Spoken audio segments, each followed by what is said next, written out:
Welcome back to Street Fighter League Japan 2023. It's episode 7 of the second stage, meaning the second half of the season. We've got a banger lineup as per usual. In fact, it's only a few league days away before regulation play ends, and it's not looking pretty for some of these teams. Vicious, what do we have for the people? Someone who's very pretty. Welcome back, St. Cola. It's been a long time, man. He's talking about, you know, things not getting pretty. I say, on the contrary. It's glad to have you back here. It's going to be a fantastic week, right? We have so many things to look forward to, especially with how many weeks are left here in regulation play. Again, we talked about the importance of playoffs. We talked about the importance of starting to pick up the pace at the halfway point. Hey, guess what? We're a little bit past that. So this is a do-or-die situation for some of these teams. More importantly, we have CYCLOPS as well as Shinobism Gaming on the chopping block as we speak. But in case you are not familiar with the rule set, here's how it's broken down. We have 3 team members battling it out every week, team per team, I should say. With the first team battle, 10 points to their name if they get the W, 2 out of 3, followed by the middle set, also 10 points, 2 out of 3.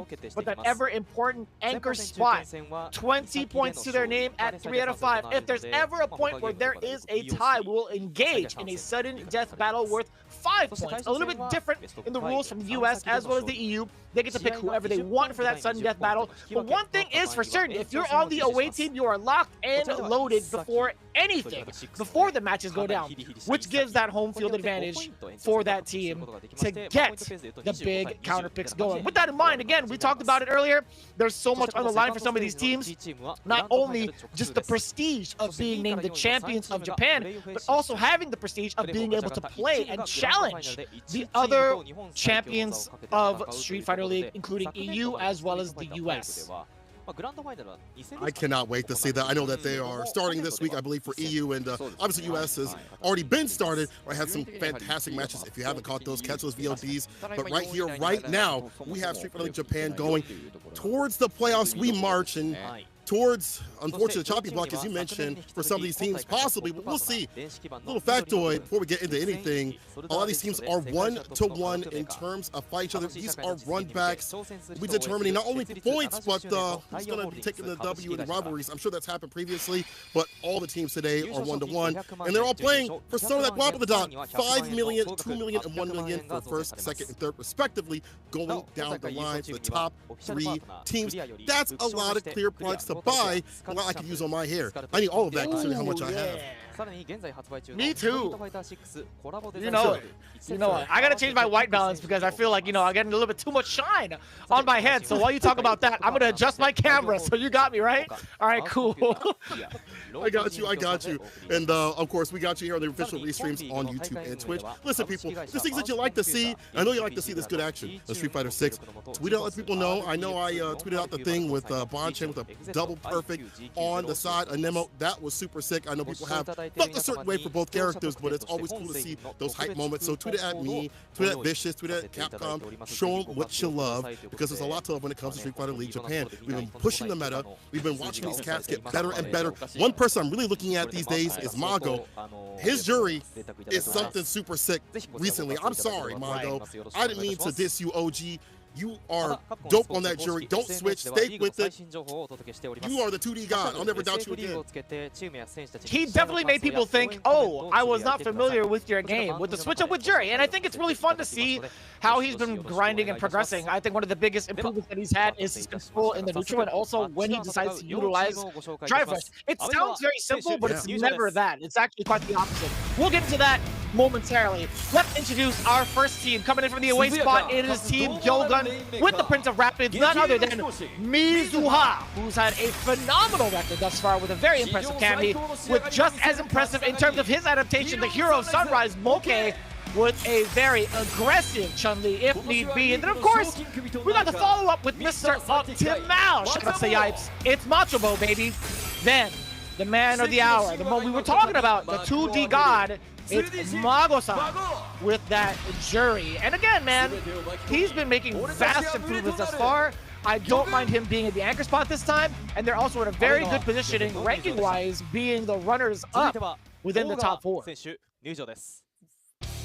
I'm confused. Once we want a Team Detonation FocusMe, time to focus up against this team, especially against the attack on Heavy Tank, who's always attacking that drive gauge. It is Fudo on the DJ play. got that rhythm. Right behind is the Trickster staying fine. The man with the mix, always potent with it. The Trickster, that is John Takeuchi on the Rashid. After that is Shippu Jirai. Evo Japan champion, now men on the 10. Last but definitely not least, the meal ticket finding his way with the modern and classic modern Mami Marisa. It is Itabashi. I almost can't say geek because he's playing Marisa these days. Is it Itabashi Marisa? I'm not sure. I'm sure this team is Itabashi Marisa. Yeah, we're gonna name it. 100%. That's what it is 100%. now. Yeah.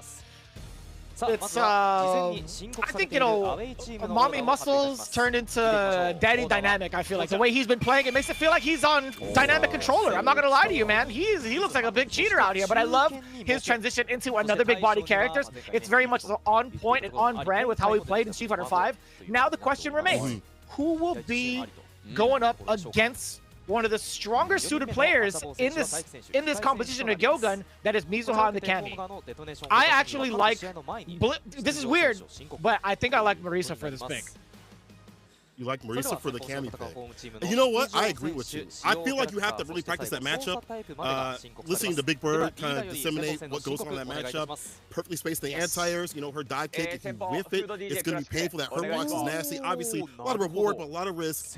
But, whoa, Fudo up first. Fudo I thought he would be the anchor. What? You know what's funny? I actually thought the same thing. I thought he was going to be in the anchor spot to contest against Mongo's Jury, because I feel like DJ could do a pretty good job against Jury, but hey, I mean, I guess they're comfortable with points. I guess they're okay, considering they're, what, only 5 points ahead of FocusMe. You want to play for seeding, but it's only the first game. Maybe they have something in mind and something behind the logic of putting their best player forward. Fudo, the first time we saw him in stage 1 against DetonatioN, looks like he defeated Mochi. But usually he's in the anchor position, and as you mentioned, I feel like, I mean, DJ do really well against Jury. Jury players bemoan that matchup continuously. So many ways he gets a fireball play, which lets her start up the party. You know, him being able to easily punish any of the stock ups from any distance with a jackknife without any OD bar used means you can't. You have to really get those things on hit instead of on block. Mizuha said, I already knew this matchup from the time I was born already. You were already ready with this matchup against DJ, against this sort of DJ? Mizuha? That's how you feel? Can we get a fact check? Can we get a year check? I know there was a tweet that showed off all the ages. What's funny is I got to talk to GyoGun about this over at Blink. We talked about like the respective ages of everybody, and obviously we know that Sakunoko is like the oldest, but we're talking about some of the newer generation, right? There's a lot of confidence coming in from a lot of these players, and I like that. I love seeing some of the new generation kind of pick at the old guards and be like, hey man, we're here to play. Like, I don't know if you noticed, but my points are up there with yours, man. Like, I've done just as much damage as you have over the last couple of matches. And it's true. If you take a look at Mizuha's record, 4 out of 4 during the first phase, 100%, man. That's crazy. In comparison to the current stats, he's only fallen once, by the way. He is 4 of 5, and that L was against John Takeuchi, by the way. So that's pretty interesting. Like, John Takeuchi not wanting to run back, number 1, and 2, falling to DetonatioN FocusMe prior. That's actually a pretty intriguing storyline, I feel like, for Mizuha. It's kind of wild. Wasn't expecting this, but Fudo says, I was born later than him, by the way, but I'll do my best. I have some moves ready for this match. We'll see what happens. You know, Fudo's record is fantastic. In the first stage, not so good with 4 out of 9. He was kind of switching back and forth with the DJ and the Sim, trying to figure out where to land, and then he committed with that character. And then when he committed with one character, with a fantastic character like DJ in the West, that fits his style, 7 out of 8 wins. I think the only time that he fell was to Goichi. Yeah, it was just the Goichi. That was the only time in the second stage. So his record just as impressive as Mizuha's. Yeah, I think it's a pretty firm statement to say that Fudo has been absolutely dominant, nothing short of spectacular when it comes to innovating DJ and also showing his true strengths, right? I feel like saying the words true strength is evident, right? He's the only character I feel like that's been speedrunning through the World War, only player, excuse me, that has been speedrunning through the World Warriors, getting the results that he has, all off of the fruits of his labor, right? All of the things he had practiced in training, what some of the options selects and just fully optimizing some of his things, some of his situations, has really shown off how good the character can be, right? When we initially talked about the tier listings when the game came out, Japan had placed DJ fairly high, and everybody agreed with this, at least over in Japan. In the States, not as much, but I'm starting to revert back. I'm thinking, you know, maybe DJ might be in discussion for top 5. We'll see if he proves it today. Here comes game 1 between GyoGun and Detonation FocusMe. Already off to a very, very big opener for Fudo. Very intense start right there to pick up the fireball. Adds another layer of depth. The dive kick connects though. Staying fierce. Karma trying to walk back, and just like that off the Oki. Back in the corner. Cross-cut. Super. Mizuha always known for these wildly trip guard situations. Used the super for that corner push. But Fudo not backing down. Oh, just caught the startup of the air slasher. Really opportune timing again, Mizuha. That's going to be pretty godlike. 2 fortuitous guesses in a row with the spiral arrow, only to connect with a low afterwards. Fudo gets caught slacking. Man, even more so on the punish counter. I don't know about that one, and I love that parry into the jackknife, masking the charge. I don't know if it was Jammers or maybe you. Somebody pointed out that he holds that parry to hold that charge too as well. Drive impact against some of these limbs. Bad situation for this character. If there's one weakness that DJ has, is that he doesn't have a lot of moves that he can't drive impact right back. Wakes up with the level 2. No rhythm, no hit. That's gonna be it. And Mizuha calling out all these defensive options. Drive reversal, super, it don't matter. A pretty aggressive Mizuha. This is the first time I've actually seen Fudo ever stress in a matchup, but again, it was only the first one. These are 2 out of 3. There's plenty of time for Fudo to adapt. One of the biggest things that we've seen thus far is some of the spiral arrow placements. I think Mizuha has caught Fudo off guard a bunch. And again, how is he delaying his low forward? How are these counter hits hitting? Jesus Lord. Again, the spiral arrow raw situation. He knows the timing that Fudo wants to walk in, and he's just taking the risk and finding a lot of reward. We've seen that continuously throughout the league, and it's getting more and more reward against Fudo right now. On the back foot, not a counter hit, ends it with the fireball. Safe and solid as Fudo, but he needs to get something off. Back heavy kick trade, overhead. Oh my God! You are so that was right when you said he was so ready and steady. How are you? Oh my Lord, that was actually so sick. No! And then immediately followed up by something erroneous. That was so ironic, dude. He was looking so clean. Even after that trade, even though he didn't get the pickup, that frame kill, quote unquote, into the overhead was so sick. But either way, Mizuha, he's taking full advantages. All steam ahead. It looks like it's going to be all him if he manages to connect it. Level 1. Watch out for the throw bait, right? Oh no, he's the one actually initiating the throws. No way. Impact right back. Fudo still alive. He drops side switch. I love seeing the knee drop, light kick, and you lead into this level 3. I'm sorry, CA play. That's going to be extra damage and a killer in terms of the drive gauge right here from Mizuha. Had to do it to stay in the game. Oh, the uppercut. He doesn't give a damn. Mizuha, 4 rounds straight. Is that what I just saw? Was that actually 4 rounds straight? That's crazy. That's actually crazy. What just happens? Fudo's usually the one doing this to other people. Fudo's with that aggressive session, right? Like, he's the one who gets nasty with the drive rush and the medium range and things like that. It's not the other way around. Mizuha take him down with these they're not random spiral arrows. They're calls on the walk forwards and one man standing up. And they lead, he just rides up momentum so continuously. Going with the defense of Fudo, I'm so surprised because Fudo is usually locked in and he's usually able to switch it back and slow it down when he needs to. We've seen it happen in League in the first of 3, but man, Mizuha broke him down. That was the fastest display of destruction I've ever seen. And I've legit seen Fudo win World Warrior, but I think Mizuha had, I don't know, he had something for breakfast. That was actually, we talk about the player levels here and we kind of joke around, but this is definitely one of those cases where Mizuha happened to be the better player. That's literally it, because that was so unexpected, right? That's crazy. We can't even talk about the stats. There's not even enough on the board. That's how crazy it was. I mean, I can't pull anything from the stats because my man was just, while he was getting into Fudo the entire time. One thing I really think is that people have understood how to fight DJ. They understand the power, and part of that is Fudo doing all that work. So maybe that target on his back made him a study case for a lot of these players. For Mizuha, he said he was ready since the time he was born. He proved proved it. Listen, maybe the numbers don't add up, but the match adds up right here. And it adds up to 10 points for GyoGun to start off. Damn. I gotta watch that back. I am completely floored. Like, this is literally the way we're gonna start things off, Japan. Is that how you feel? That's how you feel today? Japan chose violence? That's a lot right now, man. This is a lot. I love it. I'm all about it.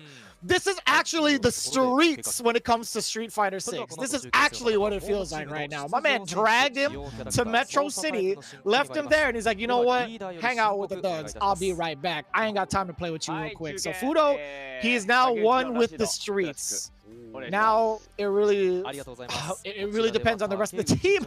We got the babyface trickster. Yeah, I like it. I was like, all right, Dad, I'm going up next. That's what it felt like. Do be proud, son. Do be proud, son. But this is one of those matchups where I felt like you sit in the man of the slaughter.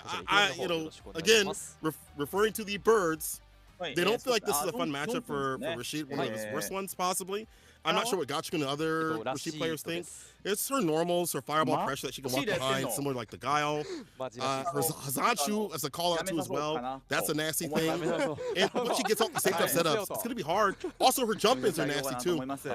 But John Takeuchi has done well in matchups that weren't so good for the side of Rashid, so we'll see what Trickster has in store against Mochi. But Mochi has been doing a lot of damage with that Chun-Li inside and outside of Street Fighter League. Definitely curious to see what he is saying. He's definitely talking a lot of smack, more than I would expect considering how nice he looks, but he's definitely been saying some spicy things in some of these interviews against some of these players. Mochi said he's using Rashid. Is he serious? I'm going to make him quit using it. No, that's Mochi. What is going on today? He's been mad violent and also mad confident. Like from the last month and a half since he started to figure things out with Chun-Li, he's been very confident. It feels like, you know, the anger translator. I feel like he's the anger translator for Mago right now. You know what I'm saying? Like Mago also is like somewhat animated. He hasn't been like as vocal. Well, last week he was very vocal. All right, he jump scared the hell out of me and F-word. Actually, he like yelled into the microphone. But yeah, I think Mochi as of late has been not only just the mouthpiece of the team, but also the one to throw down on the sticks. I think I talked to Gotchakun about this. I had the luxury to talk about this last weekend in regards to the matchup. He feels like it's just annoying as Guile. The pressure that she presents is a different but similar type of pressure. One revolving around the fireball. She can do a great job of nullifying and locking down the fireball game against Rashid. And if it prevents the Rashid player from rebuttaling with his own fireballs, she gets so much more out of her walk speed and also the threat of her normals that move her forward. That's what Gotchakun had told me. So I totally understand it. I wonder if John Takeuchi has been through that type of playstyle already, and I wonder if he has the answers to it. Because with Mochi, I feel like he's already got the complete package with Chun-Li, considering the time he spent. Whereas John Takeuchi, he's still trying to figure out how Rashid is supposed to work for him. Yeah, that's a very important point. Like for him, we've seen the Rashid players acclimate in their different styles and try to fit. We've seen Oil King get better and better. Obviously, JB when winning tournaments over in the US, he's doing fantastic out there. But for John Takeuchi, it's not like that in the league. He's only 1 in 5 wins in his second stage. Previously, he had 4 and 7, and part of that was Jamie, part of that was Rashid Nunes, but even less wins right now. However, he does say that he said, I'm sure he's surprised by the order. I'm going to make him surprised by my moves too. And that's the thing about Rashid. Yeah, his use was not the best, and those fireballs can be contested with Hazanchu. But if he gets the knockdown, go to town and put the mix on. We've seen the 6 setups. We've seen the Yasar, that level 2, the great equalizer, probably one of the best. I think there's rarely a point we can have a bad Yasar, right? You can set out that level 2 and get at least corner push off of that or kill some gauge. Yeah, totally agreed. Totally agreed. We'll see if that comes to fruition, though. Here we go with game number 2, team battle number 2, match 1 to Mochi and John Takeuchi. Big conversion already. Gabs. Oh. So scary too, being able to swing away like that. Big whip punish with the crush fear sweep off the feet. Yeah, the hard knockdown. Now you're up in the corner. In burnout. Heavy mixer backed up for the anti right there. Meaty fireball. Oh no, got caught with Hazanchu. He committed to a button when he shouldn't have. Mochi could route this back. But Never mind. The OD equal spike is fine to get that chip situation. It would have been a kill either way. John Takeuchi able to make the most out of that corner situation. He's very much so been on point with sniping out some of the normals against Moche. And now when Moche realizes that, he needs to play it a little bit more compact, which he has been doing and doing a great job at that as well. But you see a lot of the attack on drive gauge final season with John Takeuchi. Moche kind of settling back a little bit up until this point, right? The big, that could have been a bigger punish counter. This is going to be all Moche, right? If he decides to spend it, he sure does. Make up jump fierce, level 1 to get it done. Yes, sirree. That level 2 is so nasty. Get those extensions, safe jump setups if you need to, whatever you want. However, the rumbling is coming. That Yasar, I see it at the bottom flashing. The great equalizer. Drive rush, light punch, ends it with the cycle and the heavy mixer, backs up to that level 2. Let me see what it do. Let me see some mix with it. Drive rush for a immediate punch. Plus, you try to go for a throw. No go, Bozo. Don't do that. The damage. My God. That's actually crazy damage. Off the punish counter. Oh, you're smoked. You're smoked. You're actually smoked. John Takeuchi, what is happening to my guys over at GyoGun right now? And which team is this? Yo, DetonatioN, FocusMe, this is the same squad that we've seen that almost didn't make it into phase 2? Remember last year where they were able to even crest that that point of just making it through the playoffs? But look at them out here, dangerous. Maybe the matchup isn't that bad or that good for the character, but the way that he is playing, the way he's calculating and running the mix and putting Moche into bad situations is working out. As soon as I say that though, Moche get a lot more aggressive, seeing that fireball pressure, finds the anti right there with the cross-up 10 show. It's such a hefty normal 2 behind him. Man, that was sick. The Hazanshu, that was actually mad lucky for Moche. Really fortunate timing to catch the spinning mixer from John Takeuchi. It could have been a fireball as well, but Moche just had the read, and it just so happened to play out. It was really, really unfortunate spacing from John Takeuchi. I got him got. For a medium punch, walks up with the throw, so put him in the corner as much as possible. Whatever it takes at your win condition. Heavy mixer ender, overhead, actually medium crouching, medium punch. He does have a lot of good things up in the corner. That medium crouching, medium punch is fantastic. You've seen the OD fireball exemplified too as well. Killing the drive gauge as much as he can. Another throw bait, but nothing big though. Oh my God, how did he read that forward heavy kick? Found the perfect KO. Set point John Takeuchi. What an actual unit right now. John Takeuchi is playing on fire. Boy on fire, man. I thought this was Street Fighter 6, not the Hunger Games. Here we go. Level 2, we're gonna get the corner carry as well. Fierce, no, we're gonna get the stomps, fierce. Then the safe jump, empty jump low, nobody's home except your ankles. Now they're broken. The overhead doesn't get stopped. And the damage barrage from Moche also saving it up on the meter. Didn't want to go for the drive gauge, but now it's John Takeuchi who fully expends it. Isar coming through. This is going to be so good. This is such a great way to build back your meter. Oh, what was that? If you whip a heavy punch, DP is unfortunately not able to get that tip. I think he was looking for that extension, but unfortunate drop. I was looking for a route back. That was supposed to be the comeback, but John Takeuchi rubbing his chin. Oh, man. The time was not there. So it could have been one of two things, right? I really hope it wasn't an attempt to do OD spinning mixer with like heavy punch because he was in burnout. I hope it wasn't like muscle memory that betrayed him.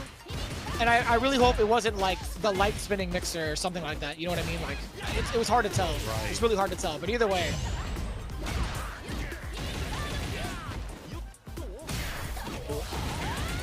Nice shimmy.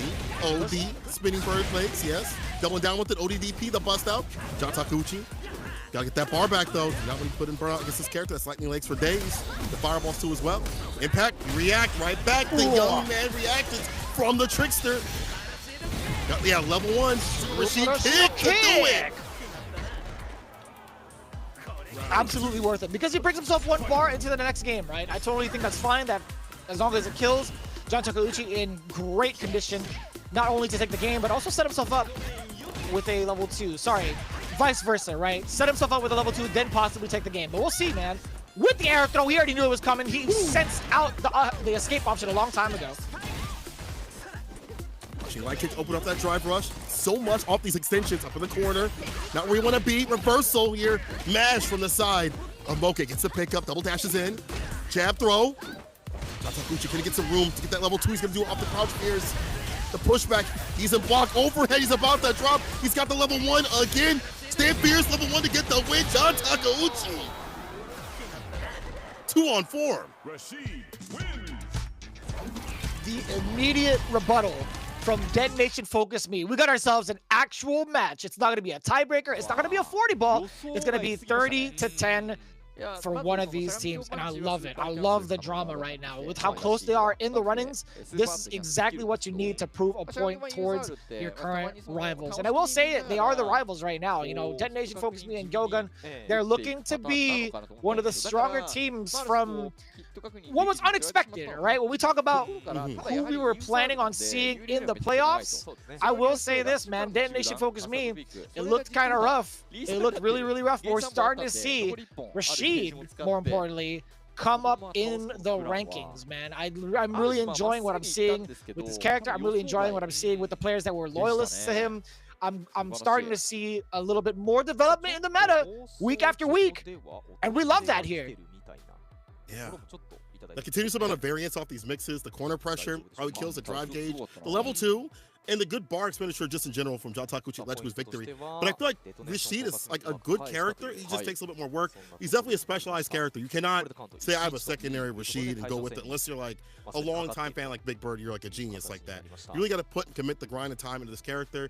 But I feel like if you are anybody outside, you have to recognize that this character is a threat. If Gachikun didn't do that to you, John Takuchi is starting to do that too as well. And it's going to be the rise of Rashid, especially the next season, depending on what happens with the patch notes. But either way, he's strong enough. You know, obviously, anti-airs are problematic. But we saw him back up for the anti-air up in the corner. We saw that heavy mixer. We'll be seeing that stat up in a minute. But again, level 2 saves the day. I feel like level 2 being such a big determiner and that bar buildup that he is focused on. John Takuchi able to route things back when they're not so good for him. And Mochi just not able to get a grasp on that matchup. And it's pretty interesting to see, man. Mochi has come in with so much confidence these last couple of weeks. I'm not trying to say it like is biting him currently, but it's well suited on him. I think he's been playing phenomenally up until this point. He's only suffered defeat. He's been on and off actually. If you take a look at his current record, 4 of 7. That's not too bad at all considering the amount of points that he has under his belt as well. But yeah, he's lost to guys like Fudo before. He's lost to Tokido as well. Like that's a tough call. I mean, those are 2 phenomenal players. He's lost to Higuchi, right?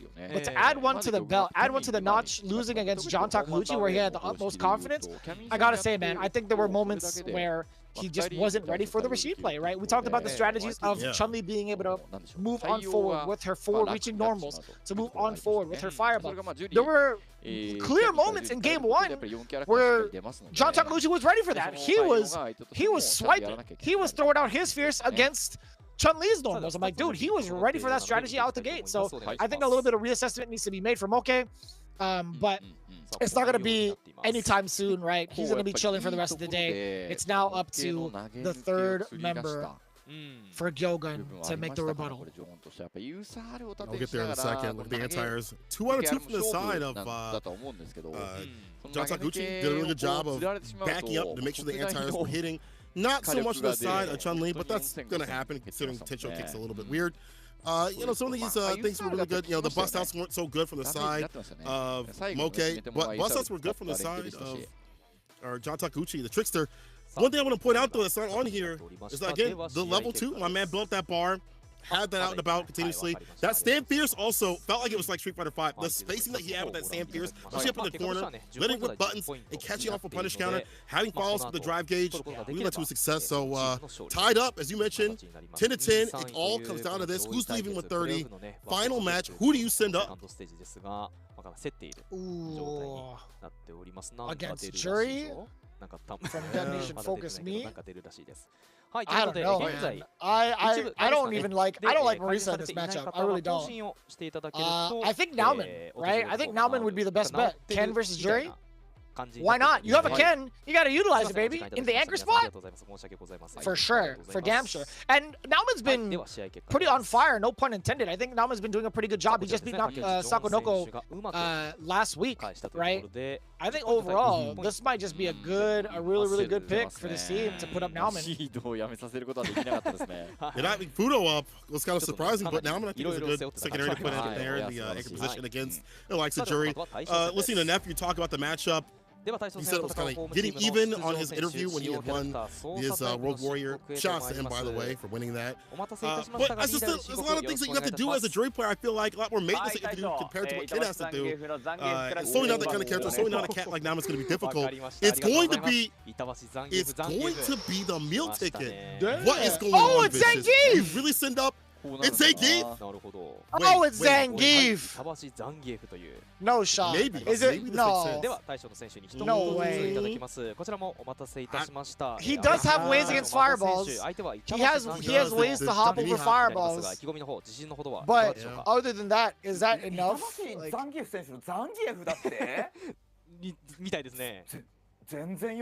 Surprised too. So who's that character? I bet. Oh! So even Mamo!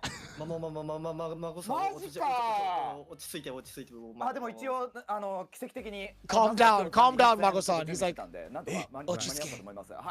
down, Mago-san. That's pretty funny. So there was an assumption that Itabashi was coming up.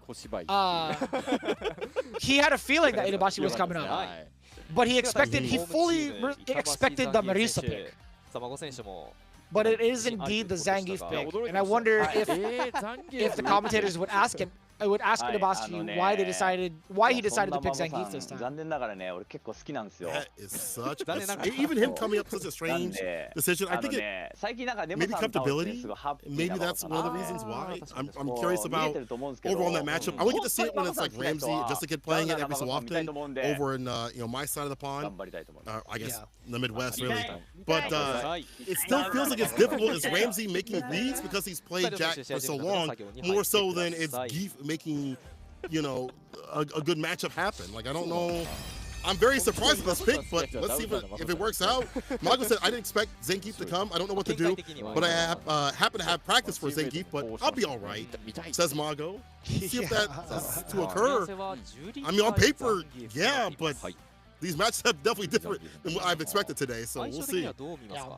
It's so funny. I think these are one of those special cases. I had a full conversation with the boys around the world, right? I think Problem X had put it down the most in the best way, where he says, you could talk about the match all you want on paper, but there are certain anomalies when it comes to certain players that navigate or that pilot these characters so well. So when it comes to those specific players, you have to throw away that matchup out the window. Like, you have to make sure you understand full well what the player is capable of and what the character is fully capable of, and you're about to play to that caliber. So you can't necessarily just assume on paper based off of your statistics alone. You have to really understand like what can happen in the matchup. So I'm curious, man. I really want to know what happens when these big anomalies kind of show up, right? Itabashi is definitely one of those. It was actually Rob TV and it was Rob TV and Zaffarino. It wasn't Problem X. It was those two that were talking about it in terms of like the anomalies of the world. Players that are making it work with unorthodox characters, right? Gachikun being the trendsetter, obviously, with Rashid, a Singapore offline. The biggest one for the context is Snake Eyes making it in from the Capcom Cup qualifier, right? Over in the West. So it's a really prime example of only certain players really making it work, and I wonder I truly wonder if this is enough for Itabashi to make it work, because he's been playing with Marisa a lot, so I'm curious. You're playing against the one they said is Gojo, fighting the cursed spirits. Can he put this one to rest? It's Mago, it's Itazan on the Zangief. Yo, let's get it. Anchor match, we saw it start with the medium, text a throw though. Good defense, as I say that. It opened up with the medium, but not a counter hit. Stocking up when he can. Jesus, that was the most delayed throw ever. Again, it's a counter hit. You can see it is on the startup of standing medium punch twice over. Oh, again, the medium punch just gets stuffed out. Dash up. Waiting for the throw bait. And it's Itabashi who's just walking it out. What else can you really say about this matchup, right? Oh! You literally called it too. You literally called out trying not to overextend. And what did he do? He low forwarded without anything behind it. Wasn't listening. Sweep off the feet.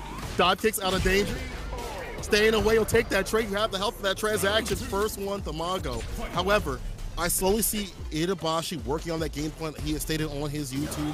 It's about pushing him to the corner slowly but surely and making it work. When Geep has you in the corner, he doesn't have to chase you down. He's got many ways to play. The headbutt to drop you down to the ground, aerial addition, stand fierce, things like that. But Mago starting off way more aggressive. Doesn't seem like he's able to push him to the corner. He's getting pushed to the corner himself. Those fireballs. ODDP. What a call out. Immediately. Oh, big whip punish. You're dead. You're deader than dead. That looks like a near perfect. I can't tell from the life bar, but it looks like it is. I think that just might be a perfect. My mistake. Mago 2D God. Putting it up on the board for Team GyoGun. Wiping it off. Ain't no thing. I've been here before. I've been here for years, really. He's really looking like the Gojo of the team right now. Really is. Nah, I'd win, says Mago. Takes the first victory, but we'll see what happens though. We'll see a switch because that was the first, obviously the first match of the switch when he beat, but that was looking too dominant. Do you drop down to a matchup, obviously that is worse on paper, that you have less time to study with, but maybe has elements that are better for you? As you had mentioned, there are elements maybe that you could attach to in a matchup that, hey, it's not good, but Marisa dumps out the damage, gets those hits, it's going to be over. You have to navigate around certain elements, or if that might be the case, that might be the switch up here. But Mago's looking dangerous as ever. In fact, if not more dangerous than he has in weeks. I'm loving this new Mago, by the way. This is the Mago I want to see continuously since the league has started.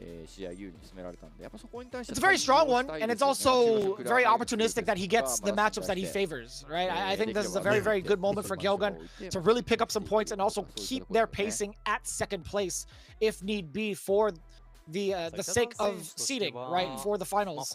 But as it stands right now, you're thinking to yourself, will Itabashi actually switch off to Marisa, right? That's the benefit of having some of these anchor matches 3 out of 5. There is a moment for Itabashi to kind of make that adjustment, whether Marisa works out, whether it doesn't. I think overall it's good to test it out. So we'll see.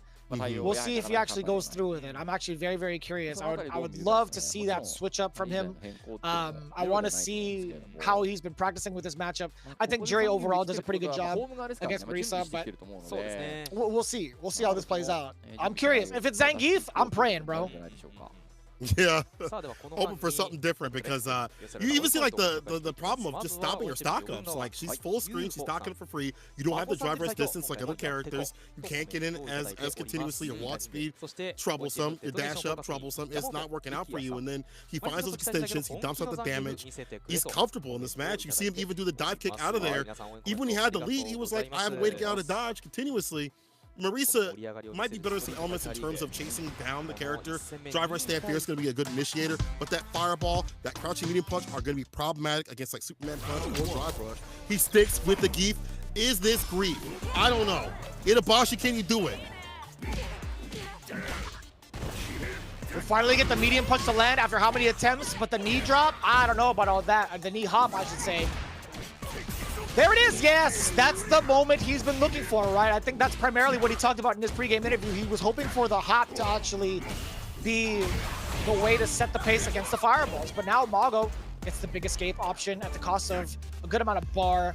Any sort of sequence for Itabashi can lead to that burnout against Jury, but he needs to land it first. And at this point, yeah, I think with his side switch, Mago's going to be dictating the pace slowly but surely, but he's looking for that drive gauge recovery. That's the most important factor right there. A lot of Jury players have an issue with keeping the drive gauge, especially Mago. Stuffs him and stops him coming in. Stocks up, 3 on the side. Cross up DP, the pinwheel, drive rush throw. There's the fireball again. And that's almost like a bait now. You want to either hop or jump, and I hit you with that DP, or I react. He might be spacing out these fireballs to actually make the hop with. Now that might be even more problematic, depending on what he goes with.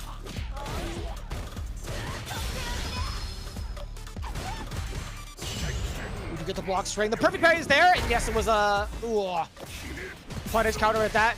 Not really going to get as much Oki as he thought, but okay, maybe the standing light kick. Very expensive Oki at that. Still has the feng shui. Reeling back is Itabashi, but I think he's totally fine with that. The damage, while the rest of the bar is depleted, totally fine with him. The throw is teched. He's looking for the counter play defense too, after with the these medium punches. You can see it. Yeah, the defense after that has been fantastic. I got to give him a lot of credit. He's teched a lot of these throws. Another tech again, even on the raw drive rush. Not getting gripped up as much as possible. Not trying to add that damage. To charge up, stand fierce after the drive rush. Plus, Hells, lands, impact after the burnout. He's gonna go for, you had to think about it, around the world, ODSPD. To finish the job, and didn't finish his play, not enough damage. Ooh, that could have been so scary. We've seen comebacks happen. We've literally seen comebacks happen from less.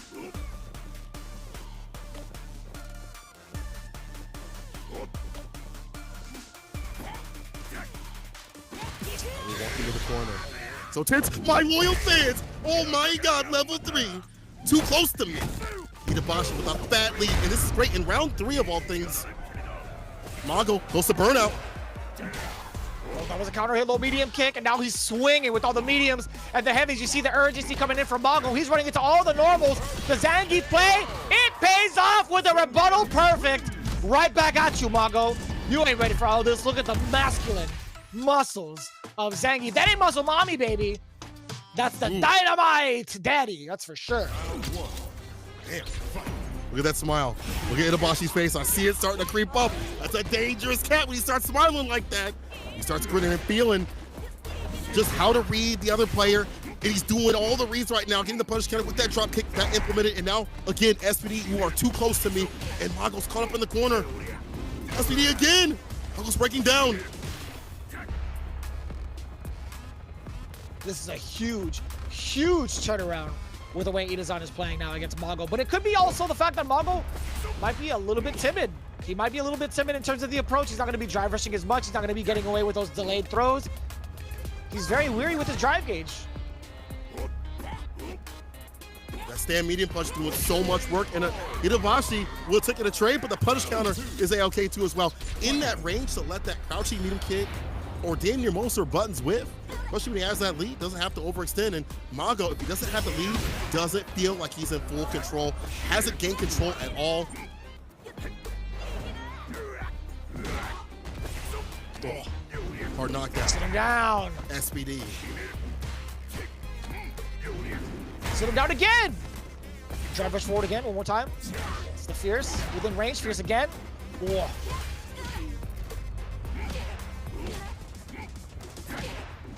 Oh, punish Yeah, now you're close enough fine. for the triple chop. Ooh. I thought it was a punish counter, but it was more so stopping the dash. I thought he was going to be able to check the dash in time, but there was a counter hit on there either way, allowing him to get the rest of the mediums. What a rebuttal. Yo, Mago is looking a little shook. He's doing the thing like, this character right here, I swear. But I don't feel that frustration. My man has not been able to get anything going on the phone at all. No momentum at all from Mago. All that, the gold roll stuff ain't happening out here, bro. You're looking more like a cursed spirit right now.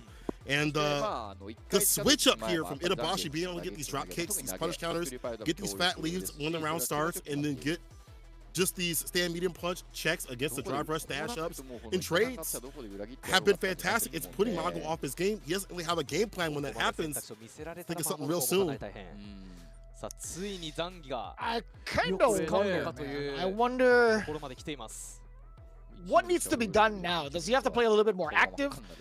It's hard to, because the way that Itabashi plays, he makes you think you're going to be within range, then you're not, and he will whiff punish SPD. He's done it in numerous iterations of the game. I kind of want to know what's going to happen now with Mago. Do you send out a lot of your medium kicks forward? Do you change characters to Kami, perhaps? I want to see it. I want to see a little bit more activity in neutral. I want to see that coming in from him. I wonder if that's going to be the play. I wonder if that's even the answer. So it's going to be the jury pick, by the way.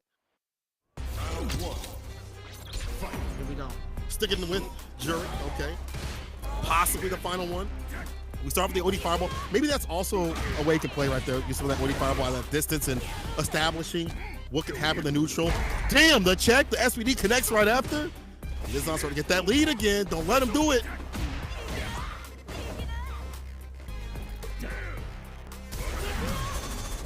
Oh, I like that.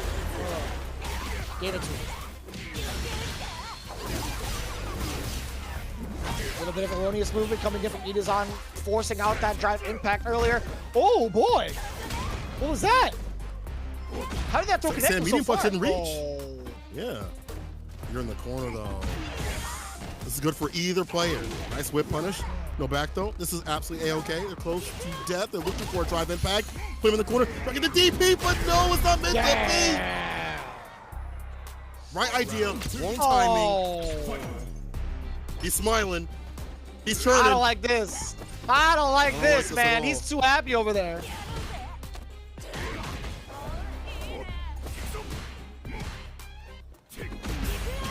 Send help. Send help. Hold on now. Hold on now for who? Mago. Find that stand fierce. Medium punch for the extension. Knockdown stocks up again. Backs it for the anti-air right there. Can you jail in this Geef? Can you jail in the dynamic daddy that is muscly Geef with a backdash? SBD. He's got the bar at the bottom too as well for that CA play. What's the command grab? Punish throw. He's getting in time. Oh my god. The jump out. He's still pressing the buttons. This guy Itazan is a madman. Yo, run. Yo, run. You're in the corner. It's almost done. That CA is flashing. Impact. Splat. He's in with the OD to seal the deal. Itazan with the pop off, the cheer. And again, if he's smiling, he's wilding. You do not want this cat to be in his bag. He bags 30 points for his team. Itabashi Zenki. We gotta give him his real name, bro. That's his government. He is the man of muscle yet again, dude. He is the man of muscle, being true to his character. To my loyal fans, he's that dude right now. But all jokes aside, man, his conditioning is so hard to read and so hard to get out of, man. Mago definitely lost in the sauce. And also, he had immaculate reads, like throwing out that drive impact towards the jury's heavy roundhouse like that. That was all a read. There's no way he was reacting to that. Ain't no way there's enough time for you to react to that. That was really well done. I think on that point too as well, there's no drive impactable buttons for that character. So for you to be able to call that out, it could have been brain code case in the cancel drive impact right back. Like that could have been dangerous. But those reads saved the day. Also reads on defense. We saw him tech continuously. He was holding no throws. It was not adding up continuously. We saw him tech after drive rush medium punch, things like that. The defense just overall was fantastic. We saw the early backdash against that throw pressure into the SPD to really start that party in that very last round. Itabashi Zenki. Say it again. Itabashi Zenki. Still doing work out here. Taking down Mago. Oh, there. It's so refreshing, man. It's so refreshing to see, obviously, one, the player pop off, two, the smile on Ilabashi's face, and three, him doing it with the character that he loves, man. That's wild. Yes. It truly is. And imagine not having to do it with the Ken player. That also, in and of itself, is impressive. It's a very impressive point right there, like the fact that you're not relying upon a certain character or other players. We haven't really seen Itabashi work that often in the league. In fact, let's see, the last time Itabashi played, it was in the second stage. He won one game out of 3, and previously had won no game, so this has got to be a big victory. Fudo, definitely can't wait to hear what he's saying, but now it's such an exciting game. I'll save the interview time for the other players today since he was on the bench, but definitely want to pick his brain later on and see what he's involved in for his kin later on, though. But I definitely want to hear why Fudo didn't go up, but hey, the order worked out. He said, I lost, but I don't care about it anymore. We got the victory. Let's go, team. He said the last part, but that's what he definitely meant. Yeah. Of course. I mean, like, if you're Moke right now, you gotta be feeling pretty good for like the rest of the team. That's gonna be like definitely weight lifted for sure. You're starting to see a lot of progression here. Like we see John Takeuchi finally improving that Rashid, or starting to see like the results that he wants. Itabashi Zangi sticking back to his guns for certain matchups. Man, everything's really coming together for Detonation FocusMe, and they're backed up so well too. I know I said Moke earlier. I didn't mean to say Moke. I meant to say Fudo, but you know, it is what it is. I will say this though.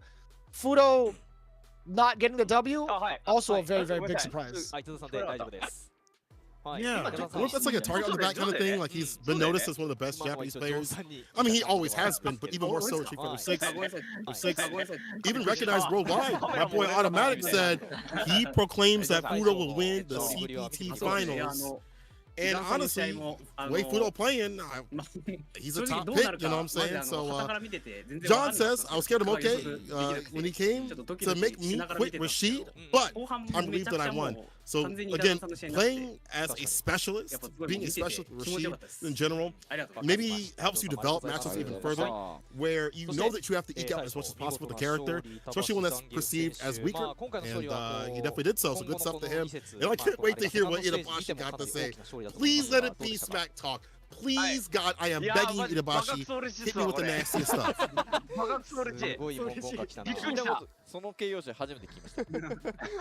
It's gotta be. No, I'm sure he's gonna be like pretty humble about it towards the end, but he will say something, some sort of remark towards Mago specifically, because they are obviously of the old guards, and they're all very familiar with each other. ネモさんからの孫さんからの板橋です。あ、つもじゅんずれた感じですね。はい。順次しました。ハッピーを。で、もう孫さん今多分ダウナーになってますんで、ちょっとね、俺孫さんのストリームをね、ストリートファイターリーグ終わった後にちょっとチェックしに行こうかなと。なるほど。ああ、どうなってるのかなって、これちょっともうみんなで見たいですね。はい、みんなでダウナーの孫さんを見守りたいなと思います。まあでもこれでね、チームとしては現状ではまあこの後の試合があるんですけど、 A little bit of a tidbit when it comes to what Itabashi had said. He also mentioned Nemo a little bit earlier. I feel like he was talking about perhaps maybe like the training he had went through, but overall he said, Itazan, I am so happy. I wasn't so sure about my moves, but I want to watch the clips after the stream. And it's well deserved. Take a look at that. Detonation FocusMe in first place with 170 points. That's pretty significant, man. With a 5-point lead over FAV, like things could happen for a reason, man. FAV could maybe walk away with 0 points. They might be feeling a little bit down. Like there's a possibility where Detonation FocusMe could run away with it. It could be at the top spot right now. Currently, I mean, things, how they wind down, could be seeing Detonation in that final seat. Their team's super strong. Their strategy's super good. And yo, Itabashi, I got you after this stream, bro. We got you. We're going to hear the English side of what we were saying about you. I'm sure you're going to love it. But, you know, he's so happy. He wasn't sure about his moves. But as he said before, we want to see the clips later. We're sending him quite a bit. So y'all make sure y'all send the clips over to him and visit him on his stream right after. I'm sure he'll be having a party stream right after, as many of the players tend to do. So you look at the stats out here. Anti-airs weren't definitely there. It's going to happen with Geef. He doesn't really have the best anti-airs. In fact, some of the worst. Bust outs, though, I'm guessing that's makeup super. Maybe. I'm guessing that's what we're looking at here for the bust out. For the CA. Maybe that's what it was, possibly. But man, he did not hold no throws at all. He teched a lot of throws from the side of Geef. And drive impacts working out. 3 out of 5. Pretty damn good. That led to the demise of Mago. Wasn't able to get these reads continuously against them or react. Then you see the tech throws when it comes to that part of it. 3 out of 12 for Itabashi Zangief. I think primarily that it only occurred within the first game. I would love to do a little bit of a count to see how many times he had missed some of these throws. And I can tell you what, man, Mago, a lot more of an aggressive beast in the start. I think majority of those stats pretty much told the story as to why he got the first game. But you will never see the amount of command grabs that had landed from the side of Itabashi Zangief, because it was a handful, right? Especially with Zangief. It was even highlighted on the lower third there with Zangief, a little tutorial, if you will, or a little explanation. But really, really important stat. I feel like the drive impact, being able to land 3 out of 5, pretty important. Off of a read also to secure the W and instill fear in Mago for the rest of the set. Pretty darn important, right? Despite it only being 3 out of 5, I think it's still a very, very big thing to have, having those dynamic reads against somebody. So again, big ups to Detonation FocusMe. 30 points currently in first place. I'm loving it. I'm so happy to see the big influx of points coming in for these guys, because again, they were down in the dumps in the first half. A huge difference. Absolute banger of a set to start things off. In the first stage, GyoGun had beat Detonation And then the second stage, DetonatioN beat GyoGun, and then again, DetonatioN takes the victory once again. And we're going to take a look at these cool things up here that I still don't have. I assume if you're in Japan, you can scan that QR code. Hopefully they have some on Amazon for the US people. But they do have these shirts for the US people. I'm actually going to order mine this weekend. I'm going to order a lot. I'm sorry to my girlfriend. Don't look at the bank account, please. You know, I ain't got nothing to worry about. I got my stuff already. I'm chilling. I've already got mine.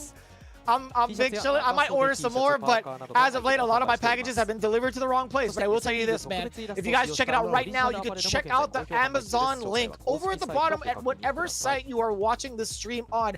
Check out the bottom bar where you can check out all of the Amazon store information and pick yourself some of these shirts because it is available worldwide. And I highly encourage you guys to do it because it fits so well. One, and also the fabric feels great. So again, you're gonna look cool and feel cool at the same time. That's exactly where you need to go. Support not only the player base, but also yourselves. You know what I'm saying? You gotta make sure you gotta feel confident in some of this gear.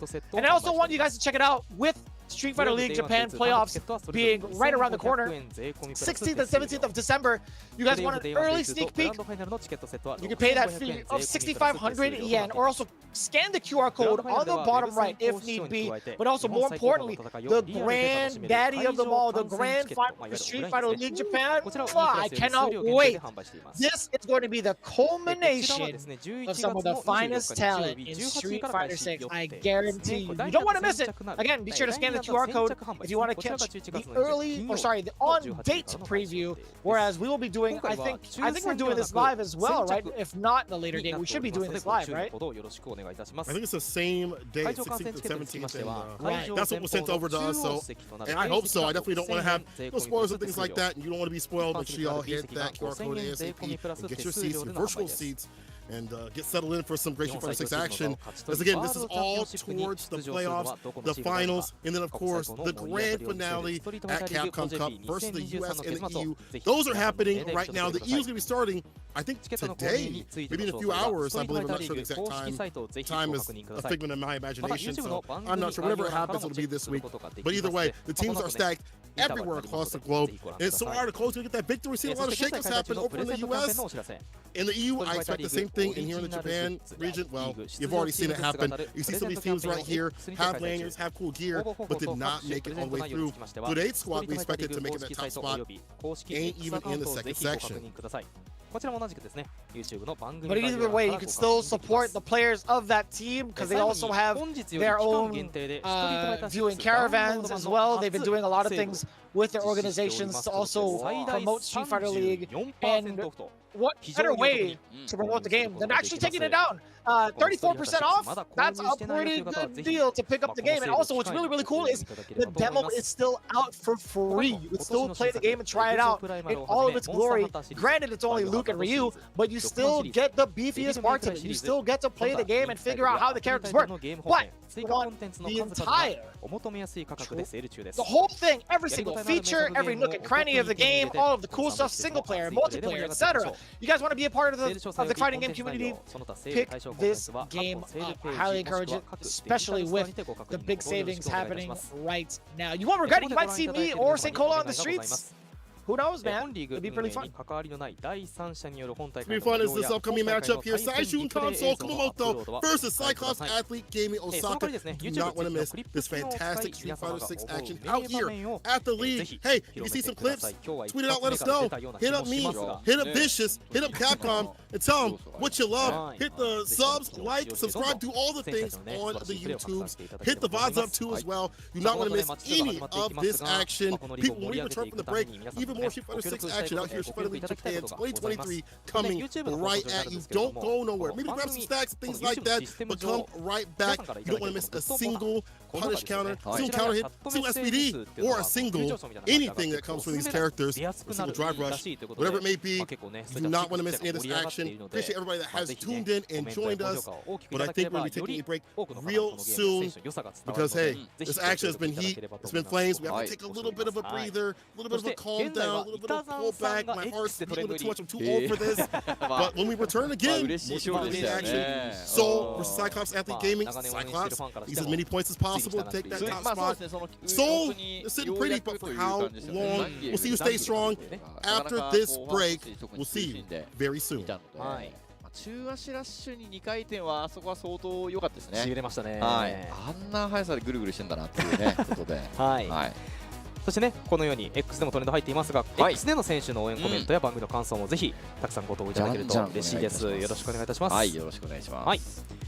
そしてカプコン e スポーツ公式 SNS ではリーグの最新情報をお届けしております。ハッシュタグ SF リーグをつけてぜひ応援コメントをつぶやいてください。よろしくお願いいたします。はい。ではこの後は試合準備のためインターバル取らせていただきます。試合の再開予定時刻は20時8分、8時8分から第7節マッチ2サイクロプスアスリートゲーミング大阪対最春カンソル熊本、こちらの模様をお届けしてまいります。それでは一旦失礼いたします。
基本的に SA 打ってきた時は絶対打った方がいいですね。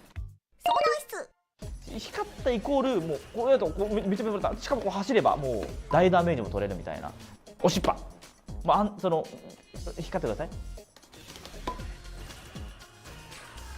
い。なるほどね。これすごい大事です。だから相手が SA イコールパリなんですが、例外もあります。投げの SA の時をジャンプしないといけないという。それ以外は全部もう全部パリ。これ逆にこれ熱いんですけど、ジャストパリすると補正が乗ってコンボ安くなるんで、ジャストパリ絶対にしちゃダメです。そうなんや。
On to the next team battle. The action is only beginning. Let's get introduced to our next matchup. Saishunkan Sol Kumamoto versus CYCLOPS Athlete Gaming Osaka. Let's see who is on the roster. You know him, you love him. For sure you do, because he's loved back by fighting games. It is none other than Kazunoko, followed by the man from the underworld. He ain't no man, baby. That is a win devil. It's Dogura. Followed by the one who's slowly trying to figure out what the heck he means. It's the theoretical value. We're starting to put that number together with Fenrich and the man, the myth, the extraordinary legend, GyoGun, with some of the best defensive play that we could ask for. But more importantly, some of that really fine-tuned Chun-Li that we could ever ask for. CYCLOPS Athlete Gaming Osaka, again, they need to get themselves out of the bottom of the barrel. What is going on? They both got sunglasses on now? What is happening? What is this? I don't know. They're going to need it to block out the sunshine. The Saishunkan Sol Kumamoto starting off. The Daredevil on ice, and he ain't nice. It is Kabe with that kid. That's Mori. Also, another name. But here comes a prodigy, Gucci. Always staying Gucci out here. Higuchi on the guile. After that's going to be the little devil. But big damage on Classic or Mana Marisa. Shuto leading all these devilish kids out here is the Brute King himself, Nemo on the JP. Man, oh man, is this a nasty team. Second place spot. Well, you know what? Rankings have all been messed up, so I shouldn't even say that. They're in the 4th place spot right now, previously. Now, who knows what's going on, but they're in the top spot above the qualification line. Nimbo mentioned on FGC Translated that he wanted to stop relying upon the likes of Higuchi and more importantly, Shuto. Did lose to Mago. He was unfortunately another cursed villain in Mago's way. We'll see what happens today, though. They're on the home side, and this is the away squad. What do you think about this lineup, Vicious? Dogner, BJ, Kazunoko, Kami, Fenrich, JP, Ogo, Ichi on the line. I think this makes a lot of sense. Dogura has been in a bit of a rough spot as of late, especially with the way he faltered over in Section 5. But I'm guessing he has to come back up to figure out what needs to be fixed, right? CYCLOPS Athlete Gaming Osaka had a bang of a matchup over in Section 6. They got 40 points to their name. I'd imagine setting up Dogura first has to be one of those things where he's like, all right, well, I'm ready to be put back on to the starting set rather than being on the bench considering his performance. He hasn't gotten a W just yet, ladies and gentlemen, which is a huge surprise. Dogura not having a W? It just doesn't make sense to me. But what does make sense to me is Kabe coming up with the Ken, who also had a little bit of a rough shot coming into the league. He's also tied with Dogura.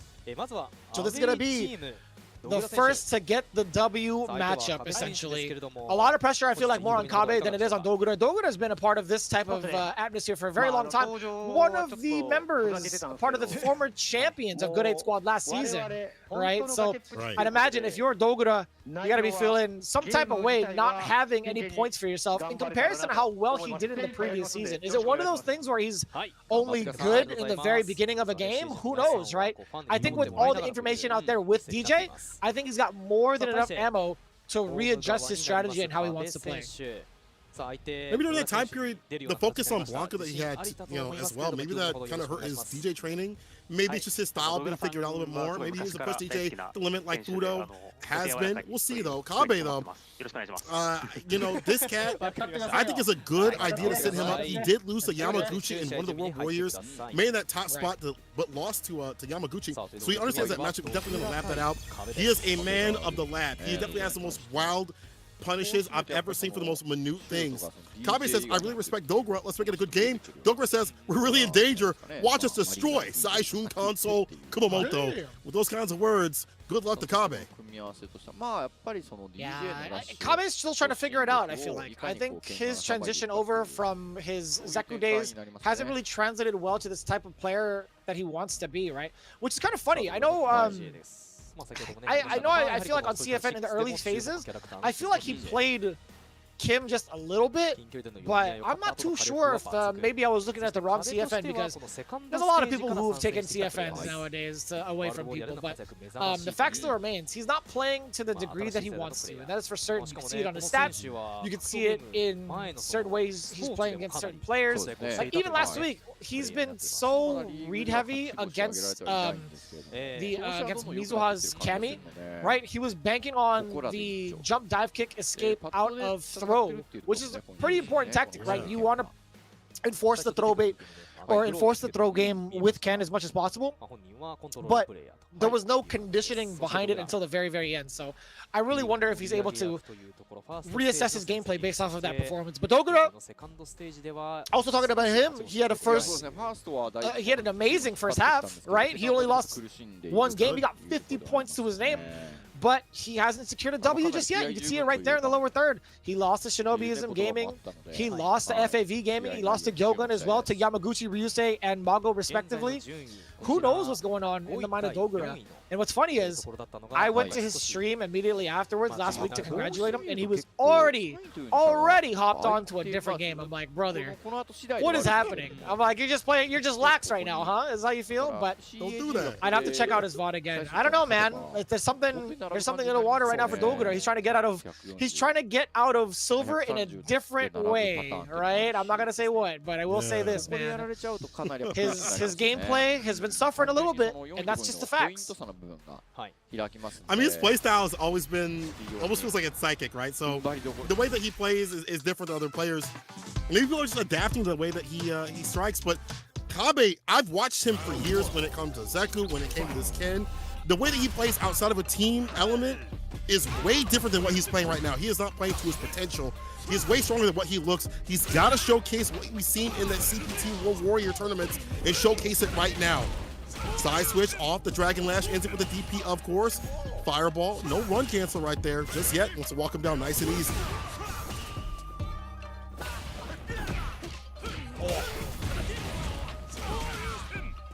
I was about to say, I like the range that Dogura was playing at. Immediate bust out with the OD jackknife, not letting Kabe get started one bit. The drive rush forward doesn't get to confirm it. Oh, a lot of damage. Dogura was looking for a throw bait earlier, or a tech throw earlier. Tick throw, excuse me, Jesus. Think about a damage right here. A little bit, a little tick, a little dab, one hit. Kabe plays nice and patient, has to be careful though. Getting pushed to the corner and a nice punish counter. Might spell his doom. Not that one, too far out the distance. The drive impact doesn't hit. He tried to steal the turn with the old EDP. Wasn't meant to be. Kabe's like, don't do that to me. Play for real, for real. Not gonna lie, I did that week 1. I don't know what's going on with Dogura right now, but it's looking like he's not ready for what Kabe's bringing to the table. Level 3, you already know it. Establish this life lead, bring back some of your drive gauge, push to the corner. Everything's coming up Millhouse when it comes to Kabe's gameplay. Can he push it? Can he push it to the limit and force the corner issue a little bit more? The roundhouse connect, standing light kick to keep him checked. Dogura, no punish on the roundhouse. He could have done a level 1 if he wanted to for the crumple, by the way. That is punishable with level 1. Here we go, back throw though. Off that strike throw situation. He's turning up. And Kabe putting right back in the corner with the back throw. Another jump in, no anti right there. He will find his conversion. Level 3, yeah, immediately the back massage and the front massage. Full service. From the back, not from the front. Gonna die, but in a bad way is Kabe. Very important tech from the side of Kabe, jumping on in there, low forward as well, checking the movement. And speaking of movement, we're going right in there. Here comes Dogura, firing a couple of air slashers. He might see another drive gauge. He might see another drive rush, I should say, if need be. He could go for the throw, but now he goes for the throw bait from the Just Cool. It's a fireball. Sweet punish. Went for the risky stuff. I'm surprised from Kabe in the slight walk back to catch that little 5-frame crouching light punch. Woo! The limit though. Nice wish punish or whip punish. I don't know what that was. Man had that crouching move kick ready for that drive rush steady. Oh! He didn't have it. He didn't have it in him to punish. He didn't have the meter until he got uppercut. So I totally get that. Him walking up. Dogura, he gets caught trying to backdash. What a read from Kabe. All of the reads coming to fruition. And there it goes. The connection. No shot. Kabe actually had an opportunity to potentially get a level 3 going, but that's just how it goes, man. This is how we do it. But I think I'm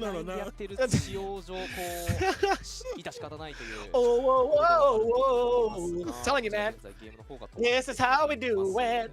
It's Friday night. Connection's all right. Come on, guys. But it was still good play from Kabe. Had him up in the corner. It was going to be over. Ethan, that cord is in the right side. Let me stop. Okay, I'm done. But Kabe, this is the Kabe I want to see. Look at how ready he was round start with that crouching meter kick. I'm not going to call it a whip punish. It's like a mixture of prediction and reaction, I guess, in the same sense. But he's right at that right distance to start off the party correctly. That's what I want to see from Kabe. He is such a lab rat. He understands what to do round start. He breaks down the game in such a magnificent way. That's why he was picked for this team in the first place. And honestly, why people looked at him to be one of the best Kens in Japan. Him and Kintaro and a few others. You'll see a lot of players practice with them to get ready for Kens in Street Fighter League. And again, he's out here for a reason. He's in the top 8 regional finals of Japan. You don't see many cats out there, but you do see this cat up here. So he needs to play to that. I'm playing for my team, but I'm also playing for myself. He's got to get that focus back. I know it's nerve-wracking to rely upon you, but this is the Kabe I want to see. Dogura, though, looking like he should have spent some more time in Street Fighter 6. He's not looking like the Dogura of age, of like what we're so used to seeing, right? I think there's a lot of moments where he's just caught off guard, throwing out the wrong things, like him throwing out a sweep and neutral like max distance. I get that, but it's a little bit too antsy, right? I don't expect him to play that irrationally, I feel like. But going into it right now, again, we're still taking a little bit of a technical timeout.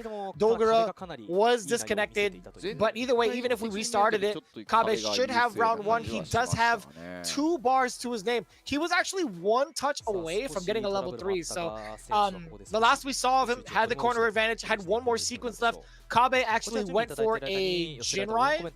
He went for a Jinrai follow-up, and it didn't net him the most damage. It didn't net him the level 3. He could have gone for 1 more drive rush sequence, to ensure he got a level 3, but I totally get it, right? I think, you know, you want to minimize the damage scaling as much as possible, but as it stands right now, we are going to get the official ruling. From what it looked like, Dogura was the one that was disconnected, so Kabe will at least be getting that first round.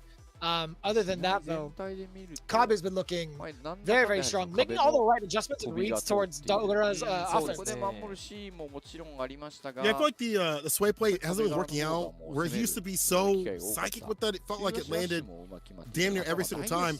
It feels like the reads just haven't been working out. People just kind of wait a little bit more often against Dogura, or maybe he just isn't finding the right reads against the players. Kabe, already fantastic. We already talked about how he's able to capitalize on damn near every single element, and he's getting better and better as these rounds go down. Even the one shimmy situation that did happen to help out Dogura in that second round, it was still one hit away from either side. It really could have been either person take that victory, but the way that Kabe's playing is, again, back to the way I like to see him play. We also see like fireballs preemptively. Maybe that was also to catch like that sway. So maybe there has to be like a cancel at some certain ranges to use the anti-fireball dash up to get through that pressure. But that's kind of hard close range though. Kabe's been keeping it pretty compact. So Dogura has to go back to his old ways where he's able to make these majestic, magical reads that lead to such big boy damage.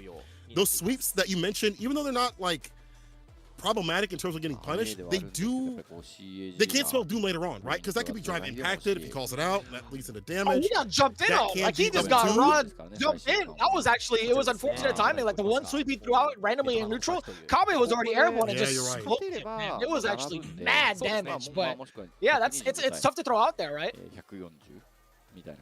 I don't want to do that. I want to see Dogura go back to the way he was, go back to the old him, where he was making these fantastic reads, dumping out the damage. I feel like he like slowly progresses and builds up momentum. It just feels like he's not on his game right now, and we'll see what happens. Kabe, first win right there. It looks like CYCLOPS is having a little bit of connection trouble right now. It will take some time for us to get back. Full transparency. We're trying to get back in the game, give us back with some more action. But, you know, I do like to see this variance of at least Kabe. Yeah, Dogura maybe not in the right sort of play that he's usually at. But I like to see the people like Kabe who are new to the season, who kind of been thrown into the fire, acclimate after a few matches, a few bad matches, and get to where they need to be. This is the Kabe I want to see, bro. This is the one I watch. He's got his title. It's like super beautiful, wonderful, ultra Zeku. You can go to his stream. You can see that whole title is super long, but he's a very active player. He's a very talkative player. Very big lab rat. If he loses, he goes back to lab for like 20 to 30 minutes. He's a big student of the game. And it's clear to see the results right here finally come to fruition. This has to be in a team format. Yeah, and these are the kind of W's that he needs to get for himself at this point in time. Looking at the current spread of the rankings, right? CYCLOPS being on the away side, it's not doing them any favors right now on top of the connection issues against Dogura.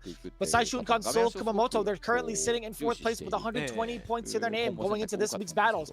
CYCLOPS, they're still at the chopping block. They're at the borderline to make it through the playoffs, but 20 points... A 20-point barrier stands in their way, and it just so happens that the guys gatekeeping are Saishunkan Sol. So, with that in mind, the first game already going to Kabe.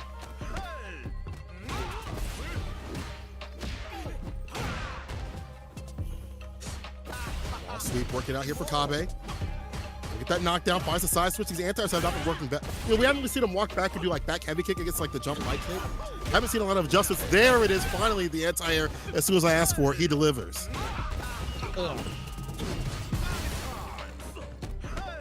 Party time. Do it again. OD.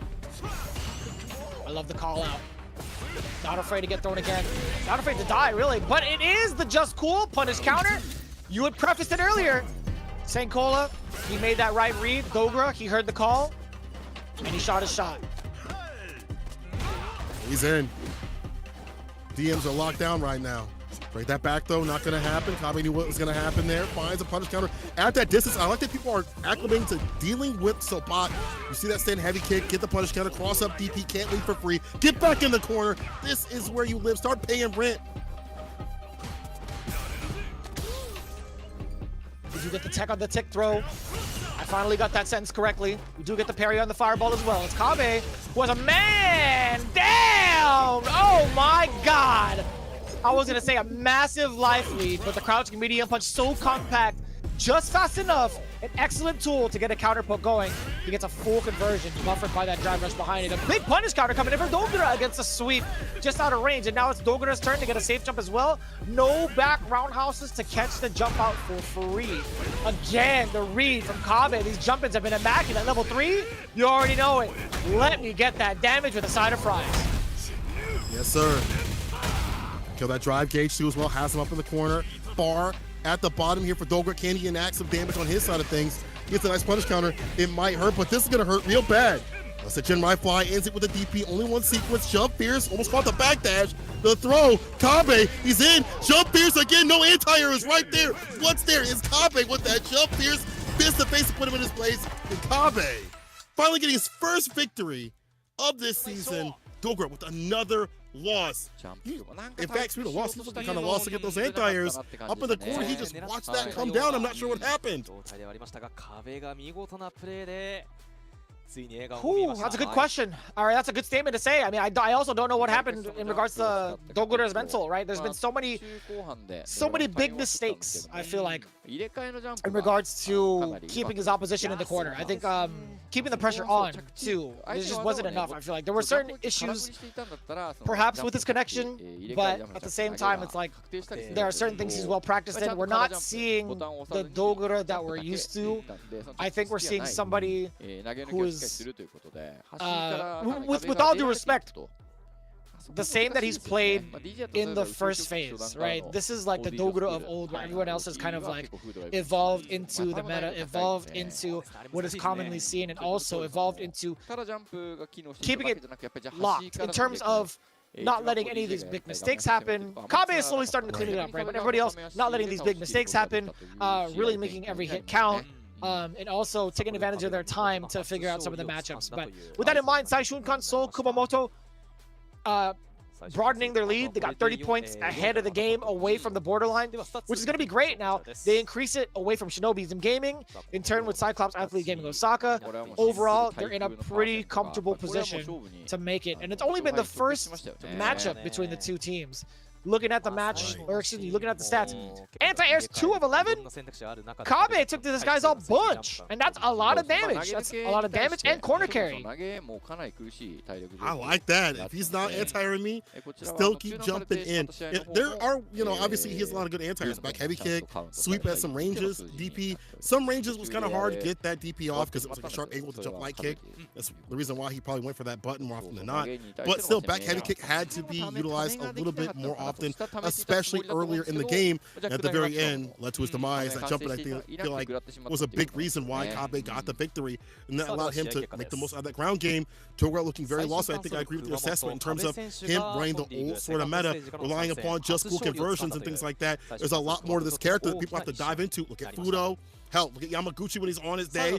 Those are cats that are really on the new meta. Dogura has to adapt and evolve. And so does this team right now. CYCLOPS Athlete Gaming lacking in points right now. Let's see what happens now. Saishunkan Sol Kumamoto. They're going to send up. Shuto's coming up, right? No, it's going to be Higuchi. All right, so I maybe expected the Marisa to come to play, but I do like the Higuchi play from the Guile play from Higuchi, excuse me. Strike that and reverse it. This is a very interesting matchup, right? This is funny. It's like you're watching Knuckle Do all together, but all jokes aside, it's like the Guile versus Cammy matchup. What are your thoughts specifically on this matchup? Because we see this pretty often in the States, right? Yeah, we see it a lot with Knuckle Doom. He's really buttonsy. I feel like the booms are like a secondary. Obviously, they have to be because of Spin Knuckle. She gets through, she starts her repression. So you kind of throw out the booms at a pace where it's hard for her to make those reads. You stand outside the distance, you find these punishes. I think it might be like a nice little 5-5. Dive kick does deal good against upside down kick if you commit to that button too often, with a command normal too often. He does have good anti-airs, which is good stuff and stopper with like crouch fierce, stand medium kick. But you have to be choosy about what anti-airs you use. If the dive kick hits the stand medium kick, that's a punish counter. And that's into the corner. You're holding all that oppression. There's also sharp angles that she can jump at where it's hard for the flash kick to hit. So those anti-airs that you have, you're not spoiled for choice, as jammers would say, but you definitely have to be on your toes. And you have to be very choosy about what you use to knock her outside the skies. If you do so, it'll be good times. Higuchi's gotten better and better at this. I feel like in all the matchups that he's played, when he fought Moke, using that upside down kick was really pivotal. I expect the same sort of tech to come through up in this matchup. Last time they did play, it was Higuchi who got the victory. So they did play previously. Higuchi was able to take it over him 2-1 last time they played. So it is a run back actually in the same position too as well. Wow. I'm kind of interested to see how like this has developed for Japan, this type of matchup, because again, we prefaced it earlier with seeing this a bunch of times over in the States, primarily in the East Coast. We had Knuckle Do, we have Punk the God, who literally play almost every week against each other at any given local, any given weekly, excuse me.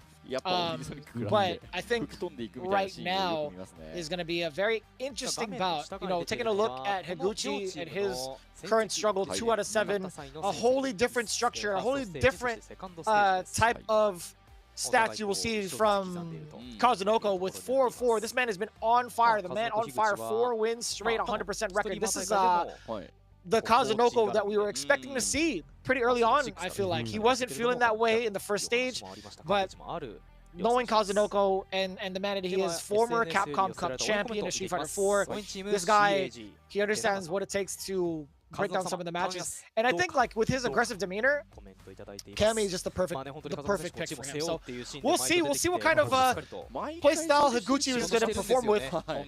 He's also been one to kind of bring a very good hybrid to the table of Guile's playstyle. Yeah, I feel like he has a lot of elements that you don't expect. I remember the days of Street Fighter 5, we say this a lot because it's very important. Where Punk had played him, he was like, this is the best Street Fighter 5 player I have played thus far in this season. And it was high praise, especially coming from someone like Punk. And it made sense because he really made this Guile that it was so hard to read. He sometimes do things on minus and then hit you with a super. You would just never expect it. You had to prepare for Higuchi more than you would prepare for Guile, it felt like. Nowadays, it's getting to that point. He's almost there. It feels like he's getting used to that system and putting his own playstyle in there. Slowly but surely, I felt like it really came through when he fought Mochi last time that we saw him play. Higuchi said that we're in a good mood. It was Kabe's first win. I faced Kazunoko a lot in Street Fighter League. I want to do my best, but Kazunoko said we had some troubles. We'll do our best to get to the playoffs. Higuchi just sent him his way.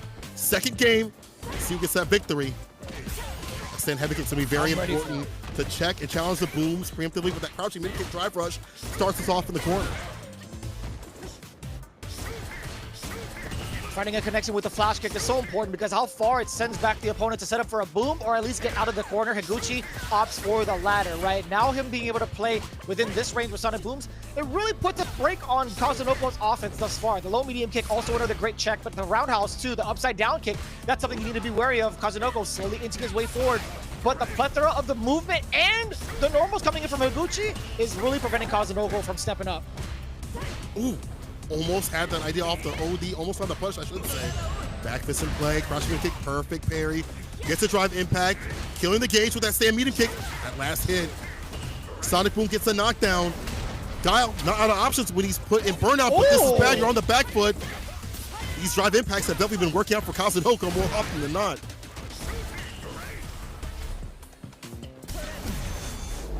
Oh, you tried to sneak it in there? Kazunoko, I'd imagine he did that preemptively against a Sonic Boom was the read, right? It's a real hard read too because the recovery is there for the Sonic Boom. As we prefaced before, you have to choose the right anti-airs. The stand medium kick gets clipped. Now you're caught up in the corner. Another grip, doubling down with it with the throws. Right behind the shimmy, was not able to get the counter hits. Higuchi will find the drive rush back throw. And now laying hands with that throw. Higuchi has him locked down. Oh, that's too high up. That is a punish counter. Spend the rest of it. No level 3. He wants to save it. Oh, this is so tough. A fully loaded Higuchi. Oh, you had time. There was actually life left for you to do the drive impact back, but he wasn't looking. Kazunoko wasn't sure about it. There was definitely life left in the tech. If your life bar is past the little round marker, there is enough life for you to rebuttal with a drive impact and absorb the damage. I promise you. Very strange to not see the reactions here from Kazunoko, of all people too as well. Considering that's been a big part of his game plan to not be able to react back.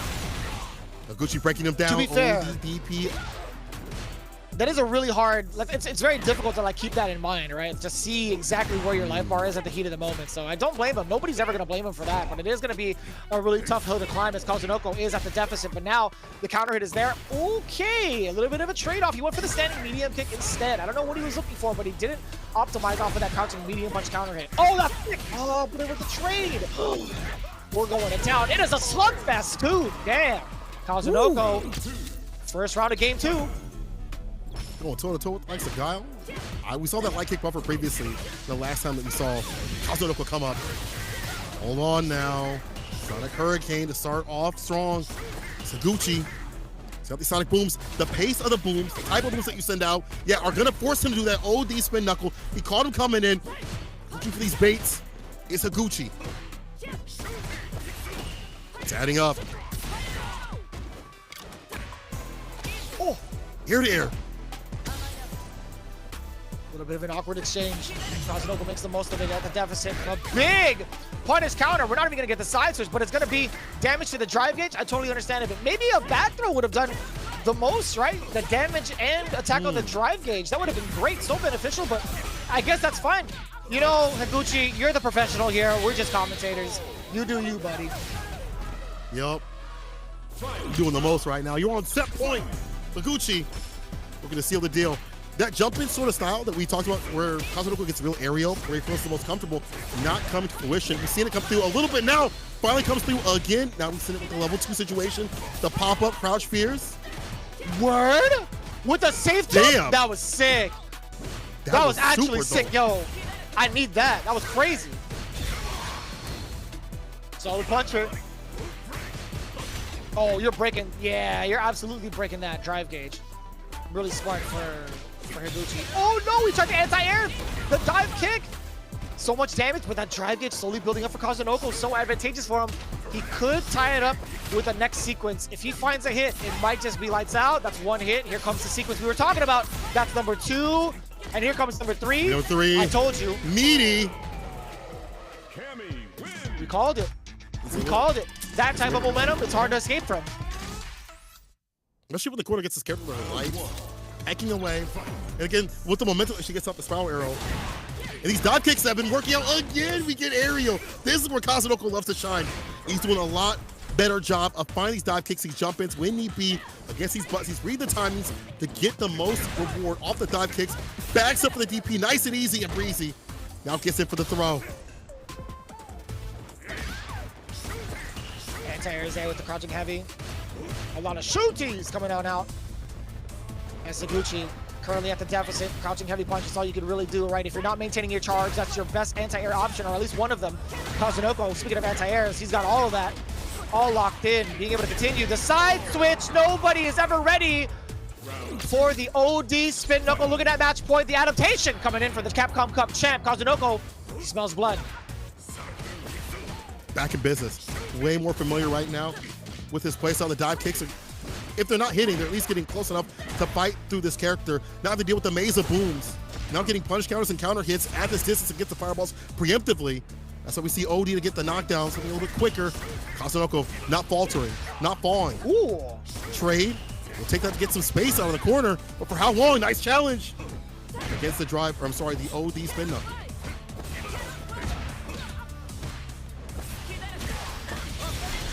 How did that hit? Oh, he delayed the heavy punch at a level 3. Not a lot of scaling behind it. He might be dead, ladies and gentlemen. Is that going to be it?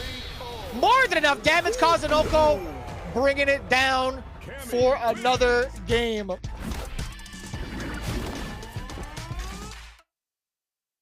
Kazunoko was loved by Street Fighter 6 today. His dive kicks continuously. That aerial pressure was too much for even someone like Higuchi, even someone as a Guile player to deal with. We talked about how you have so many decisions and choices.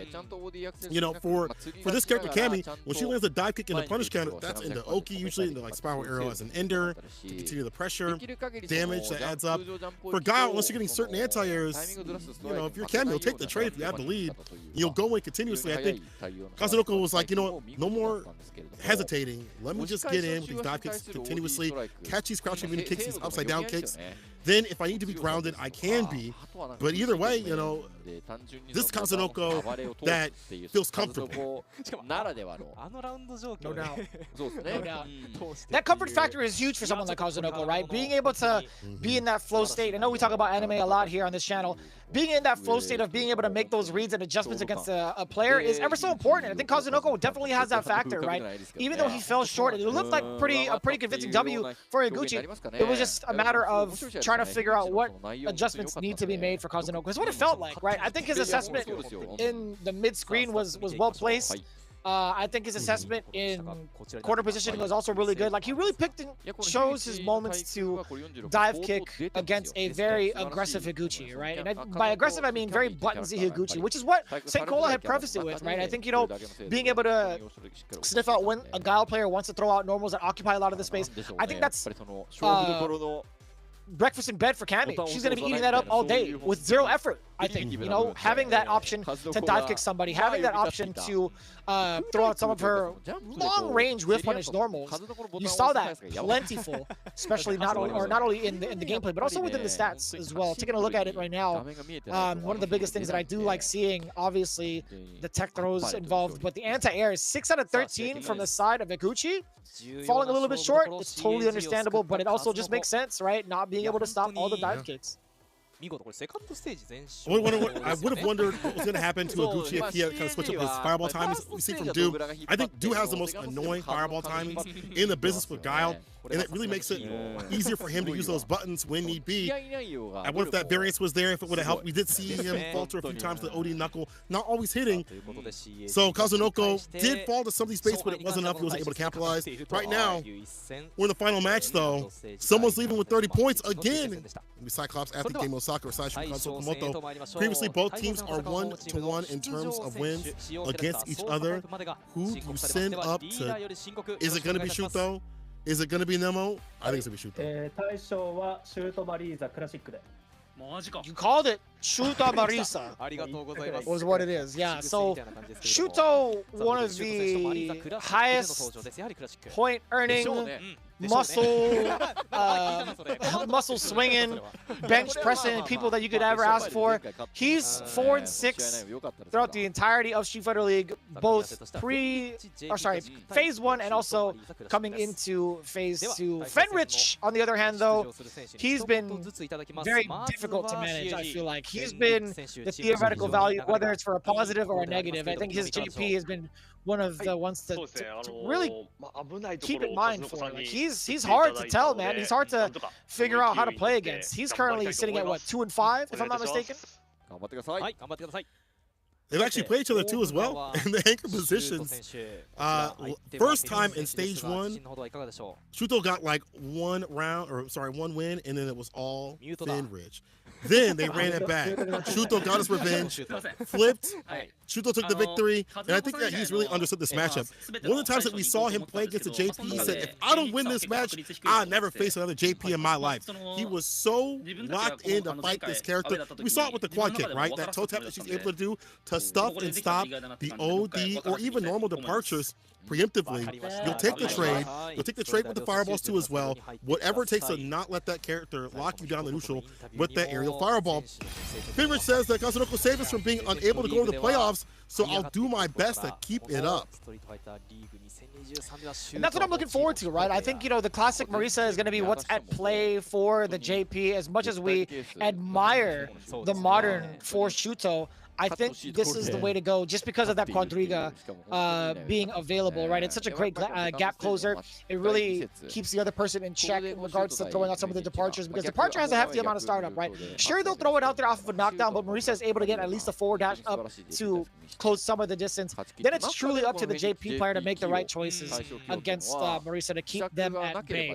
But again, that makes all the difference between modern and classic, is just having that one move that closes the gap so incredibly fast, I think. Or, okay, not fast, but incredibly large space that could lead to a lot. I think that variance definitely helps out. That's why we see the switch for the classic here. And Shuto, every time I go to his chat, every so often when he streams, it's always a variance in terms of when he's going to deal with certain matchups, with what is modern, with what's classic. Before, it was just a few matchups. Now it feels like a lot more matchups or character-based too as well. So it depends on what strategy he wants to implement, what characters he has to face. I think having modern and classic, depending on what character you have, is going to be very good, especially for Marisa, who has certain benefits. Obviously, we see the benefit of running classic here. We've seen it previously. But Fenrich, I'm sure he's studied the tapes. He's understood what to do. He's understood that if he sets out that departure, you might have to back off a little bit, briefly bait, possibly maybe get like a perfect parry, time that out right against the quad kick. We really didn't see that option, not even held parry at all against that quad kick. Nothing in terms of like a rebuttal. So we'll have to see if that even comes to fruition. Fenrich is a study. He's a study lord. I think he's actually in the regional finals too as well. So that theoretical value has calculated how to get the Capcom Cup closer at least. Can he calculate how to take down Shuto? I want to see it, man. I want to see if it's going to be classic. It has to be, right? Marisa versus JP. Shuto versus Fenrich. I'm ready for it. CYCLOPS Athlete Gaming OSAKA versus Shuto. This is the anchor spot. It is going to be classic, by the way. Damn! Big old punish counter. Fist to the face. Knock him down. Back to your home, old man. Oh, the amnesia. Forget how to block. I still got a way to make it drop. The forward heavy kick, fireball. Now the toe tap. We talked about that, Trey. You'll take that. The charge up. How you see what I'm talking about? To teach you this lesson, old man. I love the young people. Not today, baby. Knock him down. Demakairis. The safe jump setup. Medium kick. That was meaty enough, too. Oh, boy.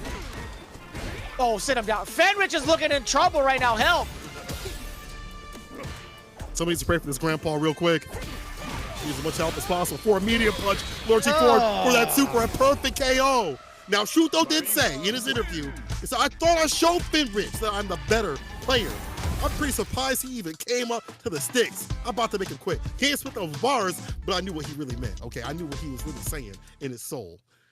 Jesus. Shuto and Mochi are cut from a different cloth, that is for sure, when it comes to the pre-game interviews, huh? Both of them saying how they feel, but speaking with their chest now is Fenrich off of that crouching jab from the drive rush. Perfect parry. Still able to get a punish counter because the normal was much higher than it should be in comparison to something like a safe jump, right? So I do like that coming in from Fenrich, checking the meter, checking the range as well with the mediums as we get closer and closer. With that stand fierce, we saw the stand fierce from the side of Shuto, check and challenge that. Even stand medium punch seems like it might be somewhat of a liability. Nice deleting that. Superman punch off the table, whips the throw, no problem though. Holds a parry in the pleasing that sequence, trying to keep as much bar as possible. Neutral jump denied, you cannot do that. The crouch fierce is applied. It's like walk back with a shimmy. Oh man. Level 1, bang, let him out. Knocking on the knees, crouch jab 2 times over. Looking for the escape. Got hit by it. Yeah, that's all she wrote. Gets to build up some 1 meter for yourself and fold. Boom! Eating the dirt. Damn, dining on some dirt. You want seconds? We got that. Thirds, whatever you like. Shuto, up a game in a round so far. Damn, punish counter with the stand fierce. Sludge hammer, drive rush. Backs off a little bit too much, but again, he's so ready for these OD amnesias more often than not. I think that's a really good sign. Catching the tendencies of the JP player. Bolt with that info. Yeah. Like an omelet. Oh, no for the heavy kick. way. Beautiful. Absolutely beautiful. The confirms on this man as well. Are you sure he's not playing modern? It says the big C right there. The classically trained Shuto. He's got the classic skills, but with modern reactions, he's the complete package right now. And also, one of the best players you could ever ask for Saishunkan Sol Kumamoto. We're going right back in it. Here in the anchor spot, what could be, oh man, the phalanx to start things off. Forward throw, that was a punish counter. Dash on up, he's stuck. OD amnesia, we got the flex on him. Hey, that's not bad if you're Shuto. No side switch, minimal damage. We'll take that. There's a departure, this time the side switch. Doesn't find a hit though. Careful with that crouching medium kick. That Superman punch definitely cuts through. Give the down forward heavy punch is a liability. Toe tap again. I don't show you that, old man.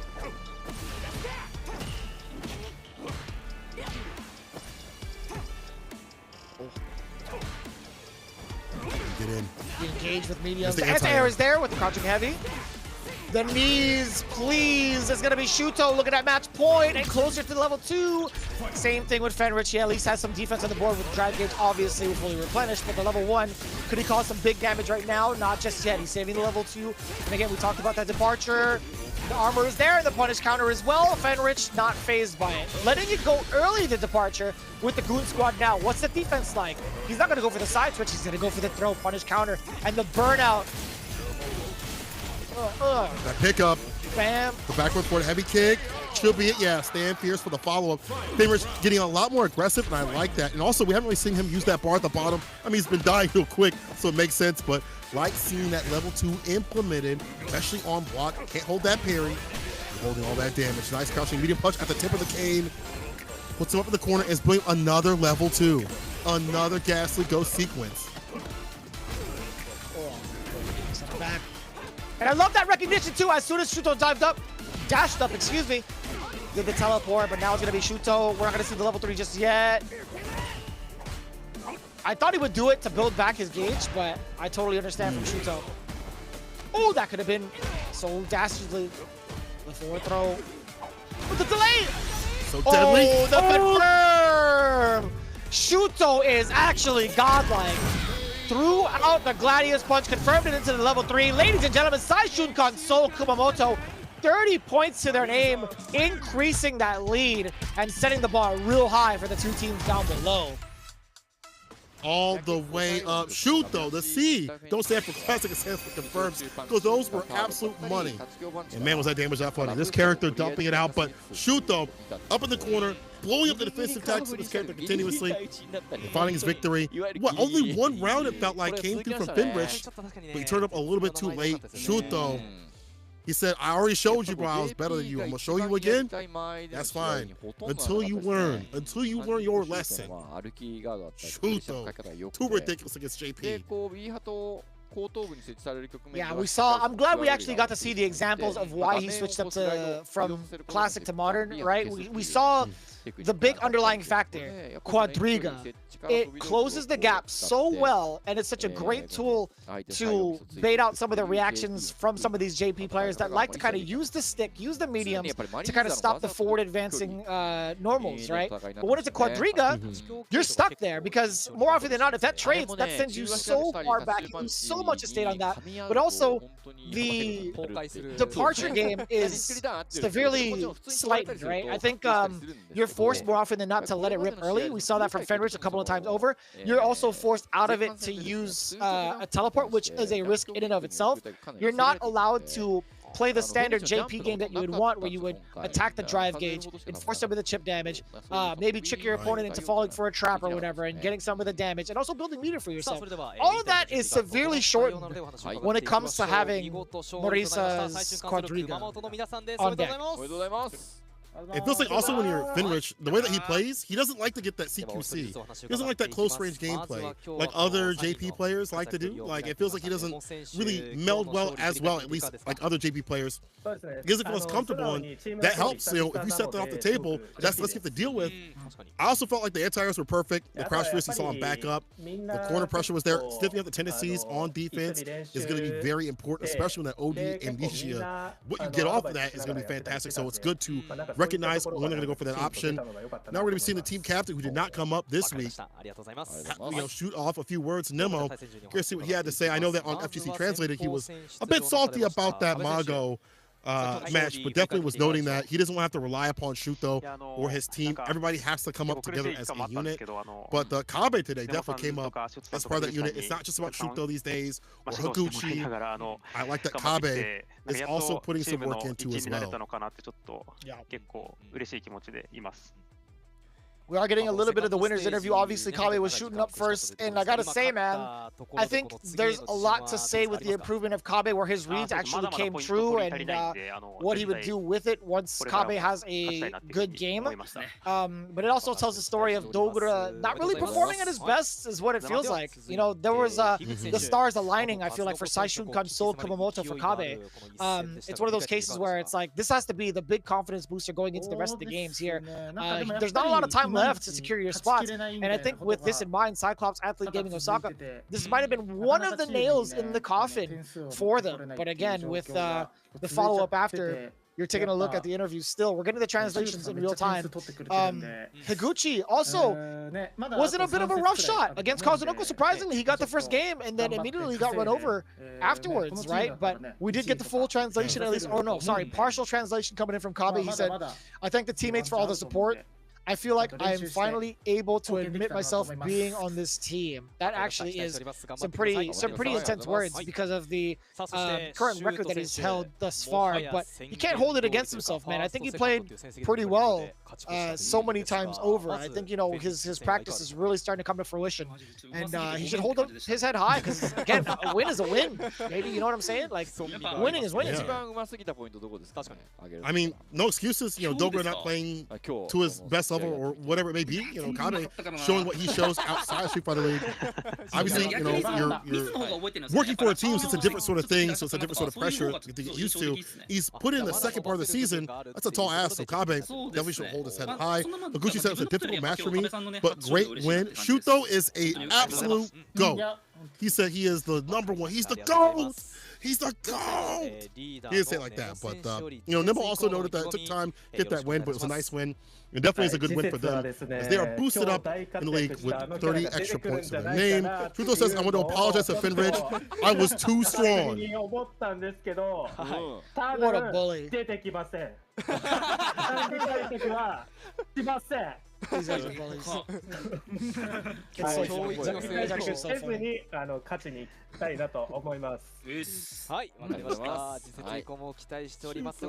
loving this, man. I'm loving this energy right now from Saishunkan Sol Kumamoto. The energy and the vibes all around have been very, very positive. I'm really enjoying the way that they've been playing, and hopefully they can keep it up to maintain their current positioning. 30 points to their name. That puts them at what? A total of 150, if I'm not mistaken.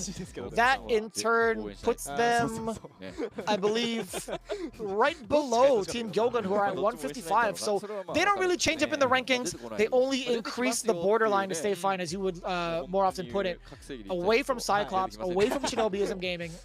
But it sets us up real nicely, right? Now we have the battle between the two polarizing ends, right? FAV Gaming, who have been absolutely phenomenal, versus Shinobism Gaming. But not before we go through these stats, right?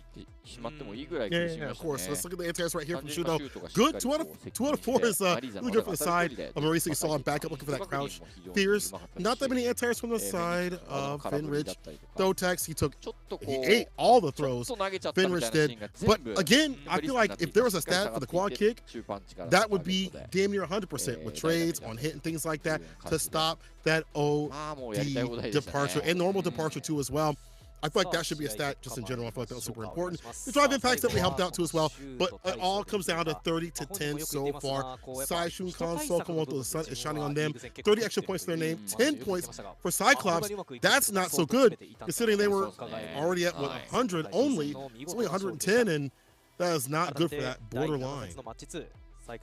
That's tough. It's a really tough climb, all things considered, but it is doable. Considering there are 3 more weeks of regulation play, if I'm not mistaken. 3 more weeks for you guys to check out these ads and pick up some of the products down below. If you check out the QR code down on the bottom right, you can let me know how this works out for you if you are in the land of Japan. I know some of the Japanese players, or some of the Japanese natives as well, have been tuning into some of the English broadcasts. First and foremost, we do appreciate you guys coming in to our side of town. But let me know. I actually just want to hear like reviews on hair products, just because, you know what I'm saying? Like if somebody were to ask me, the bald guy, for hair products, I want to be well equipped. You know what I'm saying? St. Cola, he's probably going to be honest as well. Those importing fees are going to be a buster, but I'll tell you what, man, I'm pretty sure you would rock it out just fine. Import fees are always going to be a buster. I promise you. Okay, I order a lot of stuff from Japan. Deal with that. Do it. Just one time. Do it for the one time. Just one time? Do it for the one time. You know what? I might do it. You know what? For stream, I might do it for you. Maybe I'll try it on Street Fighter Japan. Maybe I won't do it on the broadcast. But what I will do is go to the Battle Hub and support all my favorite teams out here. You can too. You can also support the US and EU teams. All have been announced. Obviously, you know, you can support the Japanese teams as well. I think I got the Good 8 Squad one. I got FAV Gaming. I'm looking to pick up damn near everybody I think this weekend to support all the teams that you can too. Hey, show up your badges, put up on Twitter, support the teams because they're giving you some great Street Fighter 6 action in return. No doubt. I saw some of these buttons. I'm like, man, I really need to grind it out because I want to try to get every single one of them. They do cost a little bit, but it's all in-game currency, so you'll be just fine if you grind it out. You can play it, you can find it over at the Battle Hub store, all available for limited time, I believe, as the season goes on. And again, you've been tuning in to the second stage of Street Fighter League Japan, where we will determine the champions very, very soon, or at least we'll be determining who's going to be in the playoffs, right? We've seen all of the supporting caravans for the respective teams. It's been a wild journey, but also a very fun one, right? We've gotten so many people into the FGC on even a spectator basis and have slowly started to pick up the game. I hear about it all the time, and it's very heartwarming to see it and also to experience that all over again through a different perspective, right? Again, all of you that have been tuning in, you guys gotta tune in for all of the big collabs that have been happening as well. I'm not too sure how to pronounce it, and I don't want to butcher it, but I will say this. This event is going to be a sick collab. The KZH Cup is going to be happening very, very soon. I think, yeah, it's going to be on the 26th. You guys don't want to miss it. We also have a really big collab happening this weekend for a lot of big influencers coming up for the States, however. It's going to be coming up on Saturday as well. So on top of all the World Warriors that are happening, right? I think there's going to be another slide coming in towards the end of the day where we're going to see the finale of World Warrior Japan coming up real soon. But with that in mind, again, mark your calendars. There's going to be so many events. I love watching all of these collabs, by the way, because it's so cool to see the perspectives of newcomers pick up the game and also be coached by some of the professional players. Speaking of, we got Kazunoko who might be coaching this team, right? This has to be it.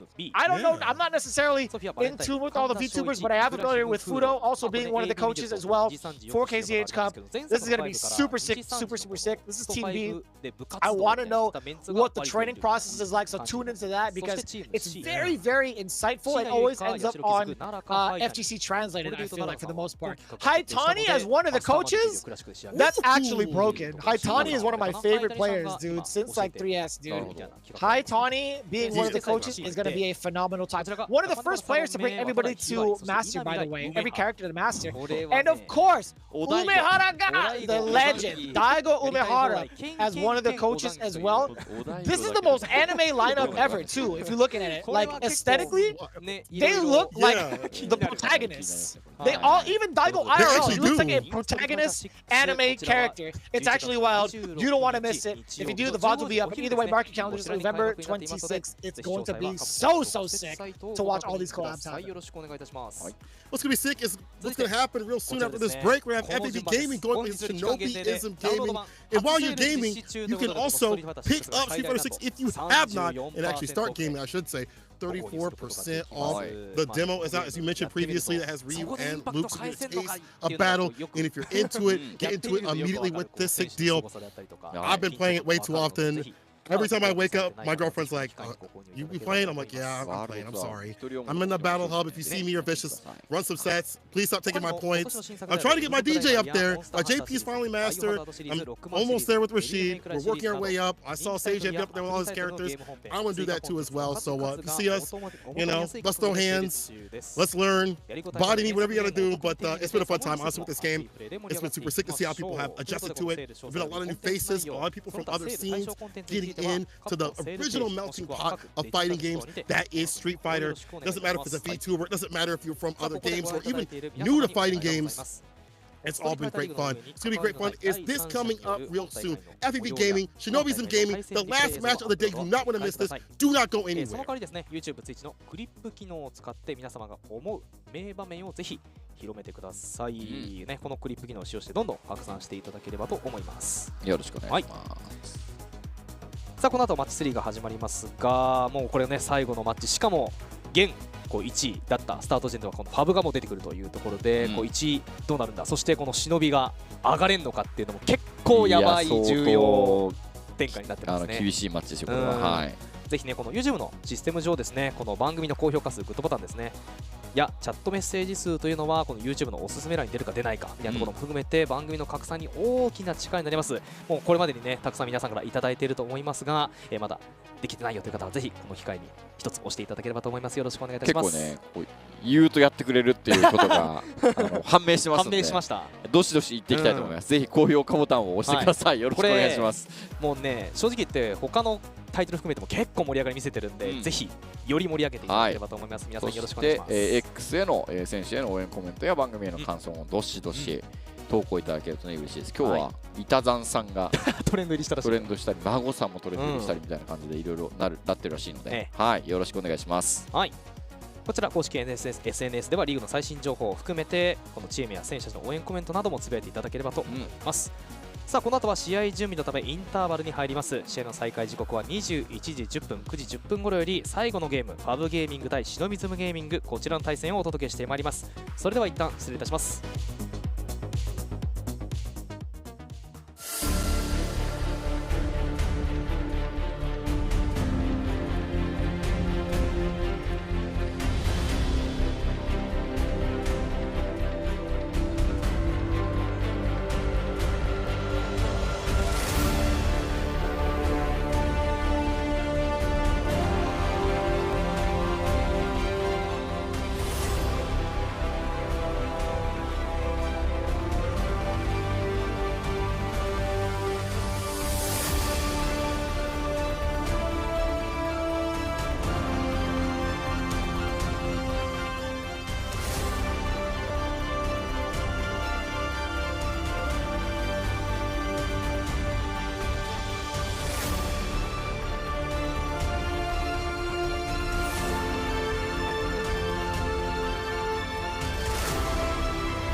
直に見るのは初めてだ。こ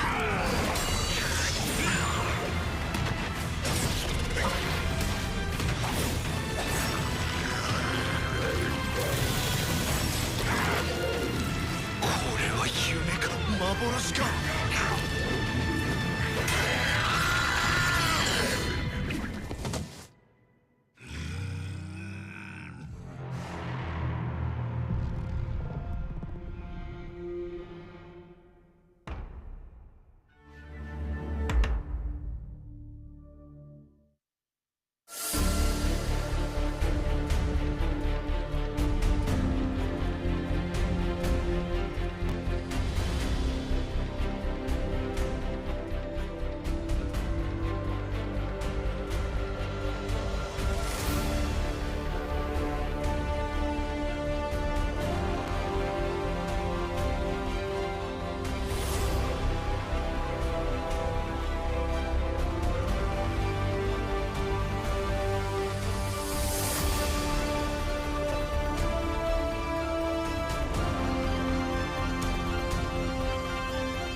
We're back with more Street Fighter League action out here at Street Fighter League Japan 2023. The final match of the day will be FAV Gaming versus Shinobism Gaming. The team in the top spot versus the team down below. Let's go to the top first. The judge, the jury, the executioner, pop-up Bonchan with that ridiculous loop. That was that crouching medium punch. We love to see the FGC scout, aka the FGC genius that is Tokido on the Ken. Right after that is going to be the Eyes of Desperation, always open, always ready, always calculative. With that JP, it's going to be Yusei. Last but definitely not least is the spear that's always sharpened, the strongest spear in the business, heading the charge, Sakonoko on that Chun-Li. This team is super sick. They're in the top spot, at least they were. We'll see what happens today though. I didn't realize the poses that they all have. I'll get into that a little bit later, but it's really, really funny. Let's take a look at the team that needs as many points to survive right now with Shinobism Gaming, starting things off with the Swanky Ninja, the unbearable heretic that is Johnny, who switched up to that Marisa lately. We'll see if that comes out to play. Followed by the man who will put you 6 feet under. It is the Gravemaker, the Master of Lethal, Fujimura. Then, of course, the Shinobi's trump card. It's the Vanguard coming in with Yamaguchi. And then impressive DJ, of course, Shinobi Prime, the head of Shinobism Gaming. None other than the legend, Mochi, who also has a very impressive loop, by the way. He's a very tussle, an internal tussle, if you will, trying to figure out how he wants to play his loop, right? Either classic or modern, but as it stands right now, they're not looking in the best position, currently last place, against the first place team with 3 weeks remaining, 4 weeks if you include this one. But this is the order. What are your thoughts? Tokido, Ryusei, and Bonchan. This is going to be an insanely a hard order to stop. You've got one of the best kids in the business, one of the best JPs who has risen to the occasion in Bonchan, who has been significantly ridiculous with that Luke. I feel like he's really found his way with that character. And he's really been able to find openings on even the most defensive players. Then we look to the other side of things, Shinobism Gaming, even though they have the home advantage, last time they played, they got their clocks clean, bro. It was a 4-0 in the second stage. The first stage, though, they won. So it looks like Yamaguchi's going to start things off instead of Fujimura, who started off things previously. We'll see if that switch-up is enough. We saw how annoying this matchup can be for DJ, but also on the same side of things can be annoying for DJ as well. Just depends on who's able to find those jump-ins, how the fireball pressure is on both sides, just cool is landing, or if crouching Minu kick is landing the side of Ken instead. DJ かなりいい動きしてるの知ってます。ただ僕もね DJ 戦ここ最近すごくやり込んでるんで、I was waitingいいものを見せると思います。I was waiting for something troll, perhaps maybe from Tokido. Maybe I didn't catch it from a rough translation, but I'm actually kind of curious. So Yamaguchi's going to be stepping up, and I think that's fair. I think, you know, this is one of those instances where it could be a 5-5 depending. There's a lot to really dissect in at least the neutral part of the game, because both players can go ham. You obviously have to give credit to Drive Rush for DJ being a great way to start things off. Can also have amazing buttons to kind of counteract that. Then you start to play like the back and forth game. Like you have the counter pokes, but you also have the just cool from DJ. Then you have the fireballs coming in too. So there's a lot of different ways to layer it when it comes to starting off with the neutral. When it comes to the pressure though, up close, I think Ken's is a tad bit better than DJ's in terms of what he gets out of throws and normals, right? DJ can obviously get a bunch of throws going. He has a lot of plus 5 scenarios as well, but I think Ken's pressure is just a little bit more intimidating in my opinion. In terms of versatility, when it comes to defense, I think Ken's is better just because he has defense with uppercuts, not having to commit to a charge. But yeah, again, we'll really see what the pacing is like. I think both characters are very much so momentum heavy, hence why I totally think it's a 5-5. Yeah, I think one thing that might help out DJ though, something I've been practicing when I play a little bit of DJ here and there, and seeing it being noticed a little bit more in these matchups as they get developed. As even Tokido had said, hey, I'm doing some DJ matchup practice myself. The knee drop against a fireball is so good. Against other fireballs that maybe recover quicker, like Guile, not so good. But ones like Ken that get a little bit of lag time, that knee drop might be more than fine at some close range distances. So Tokido has to really pick and choose how he pokes with Hadouken. Yamaguchi says that we are in a pretty devastating spot, and I'm not that confident, but I will do my best. Now, usually when people say that, they do really well. We saw Fujimura say things similar in the beginning of Stage 2. Now, there's some days I wasn't here, so I don't know if Fujimura was saying something similar and still got body. But generally, when people say, I'm not feeling super confident, they do a lot of work. We'll see if that comes to fruition, though. But Tokido, if he says he's lapping something, you might be in danger.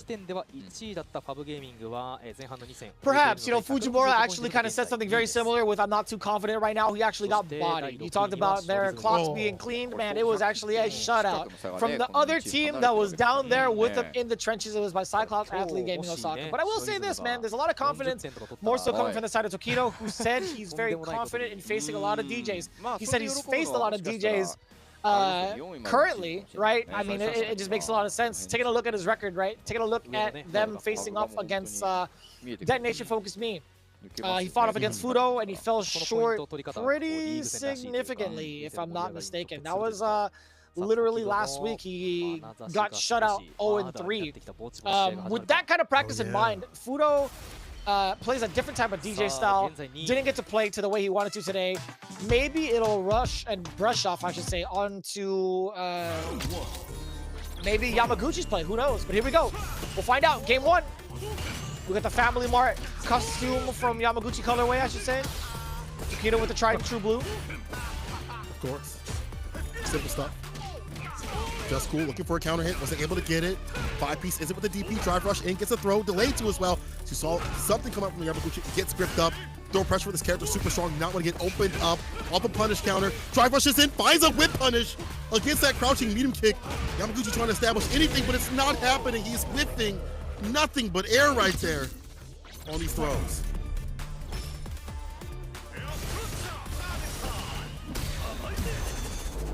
Oh, just in range, actually just in time to get a rebuttal GI.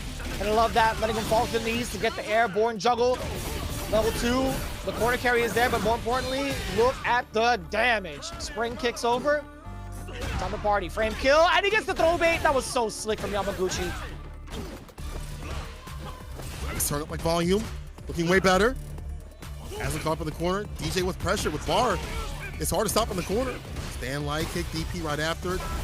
Drive rush, stand fierce. Too far for that DP you mentioned. These anti-airs being difficult to utilize. And right there, too sharp of an angle. The wrong one picked. He's in burnout. This is bad. Drive impact, splat. Walk forward and gain as much bar as possible. He's gonna be able to do so. That sequence, he's not gonna spin anything right now. That's strange. He didn't spin. No drive rush, stand fierce. Yamaguchi. Oh boy. Tokido and in burnout. He does have level 1 to his name, so he does have a way to get out of a dire situation. A checkmate scenario at that, but it's Yamaguchi who's trying to slowly tread softly, and it's all she wrote. The drive rush, we talked about it earlier. One of the big components of DJ's offense revolves around that drive rush more often than not. Background house into the fake Sobot. Trying to bait out a parry. Nothing of it though. And so Tokido's working on that crouching medium kick very well, like not getting swept off the feet, looking for maybe eventually like a drive impact, but still staying outside that distance. Delayed button, don't matter though. Yamaguchi continuing that pressure with the drive rush, gets it back, heavy kick, did not commit to it though. Bounced the anti-air. Needs to make more off these situations. This character can dump out damage, but you gotta be able to find those conversions.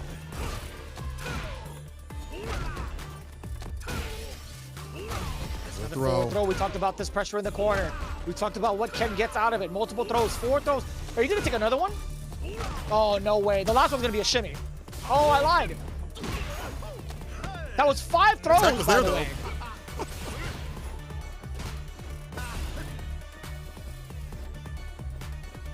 Yamaguchi believes he can finish this off. He has that CA. So does Tokido when he gets the throw right after the lockdown. I gotta imagine what would have happened if he at least went for like a backdash in between. But that is a tough call. Like you make the wrong read and you die for it. So you're willing to hold these throws because, hey, you'll wait until they actually kill you. So we went for the tech at the very end. But in the end, though, it's Tokido getting the win. I can't wait to see that stat later. That was 6 throws in 1 round, by the way. That's pretty significant. All right, so, oh, that didn't get punished? Yeah, the roundhouse, again, Tokino's been doing a fantastic job of punishing those consistently. He went for the low median kick this time around, but yeah, the drop down to get the corner carry and the, ooh, yeah, the fancy stuff. I like that. More seasoning right there on these conversions. Tokino. Perfect parry. Yamaguchi trying to keep as much bar as possible and keep that space. We haven't seen like the knee drop just yet against the fireballs. He's content to run that perfect parry. Even safer option. Drive rush, slide punch, throw right after. Fireball, perfect parry from the side of Tokino. Trying to knock on the door and stagger it. Back roundhouse and counter it as well again. Good conversion from Yamaguchi. The damage as well. Frame kill, forward throw. Do you dash up for the +2? You sure do. Whoa, that's a punish again. Too close that time. Back throw in the corner. Tokino gets even more aggressive when he has him caught in the corner. I feel like that's when he goes in to get his kill. There's the shimmy to stand fierce. Hits the face to put him into place in the DP. Jesus. Puts him on set point. What a good shimmy tool too as well. The range, how good it is as a meaty tool. Does everything. Looking real dire, man. This is looking real dire right now for Yamaguchi. He does get the throw in early positioning against Ken in the corner, but Tokino just jumps his way out. That's totally fine with him.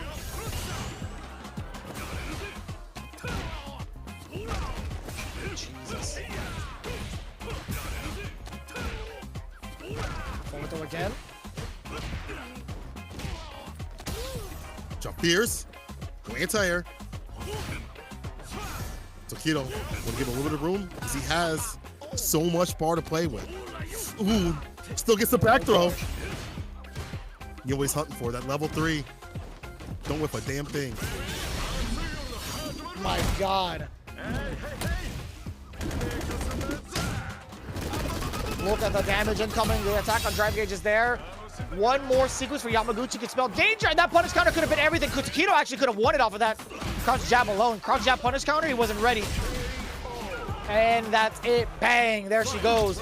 It's gonna be Yamaguchi who at least gets himself around on the board.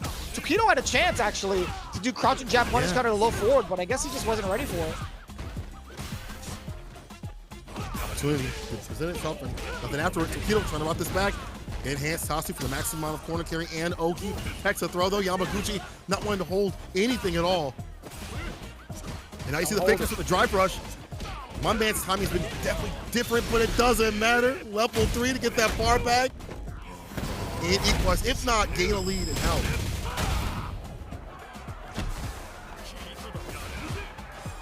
Just about an equivalent exchange, and in terms of the drive gauge, back throw is everything for Yamaguchi to start things off. The heavy air slasher, of course, Tokino's gonna jump over it.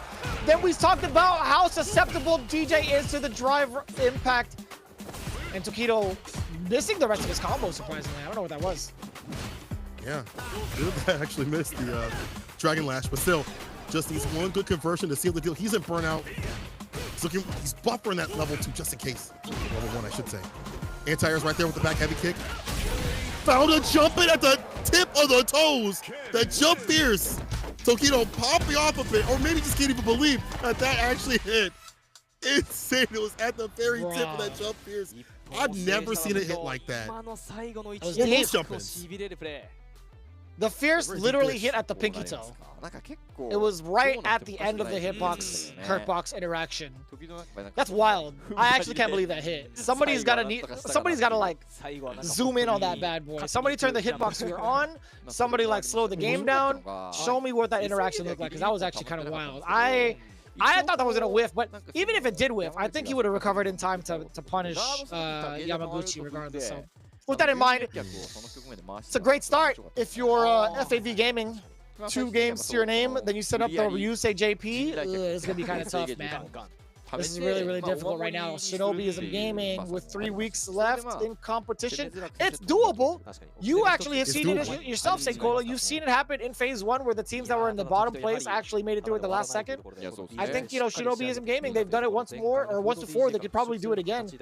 But this is one of the things we're looking forward to right now. We get to see the stats of all the throws from that matchup. But FAV Gaming further increasing their lead There it is, ladies and gentlemen. 5 out of 18. そうですね。そうですね。 5 out of 18. God bless. That is a lot, brother. 攻めどころ Quite a I'm bit. not- He took a lot of throws. I'm not taking any of those either, to be honest with you.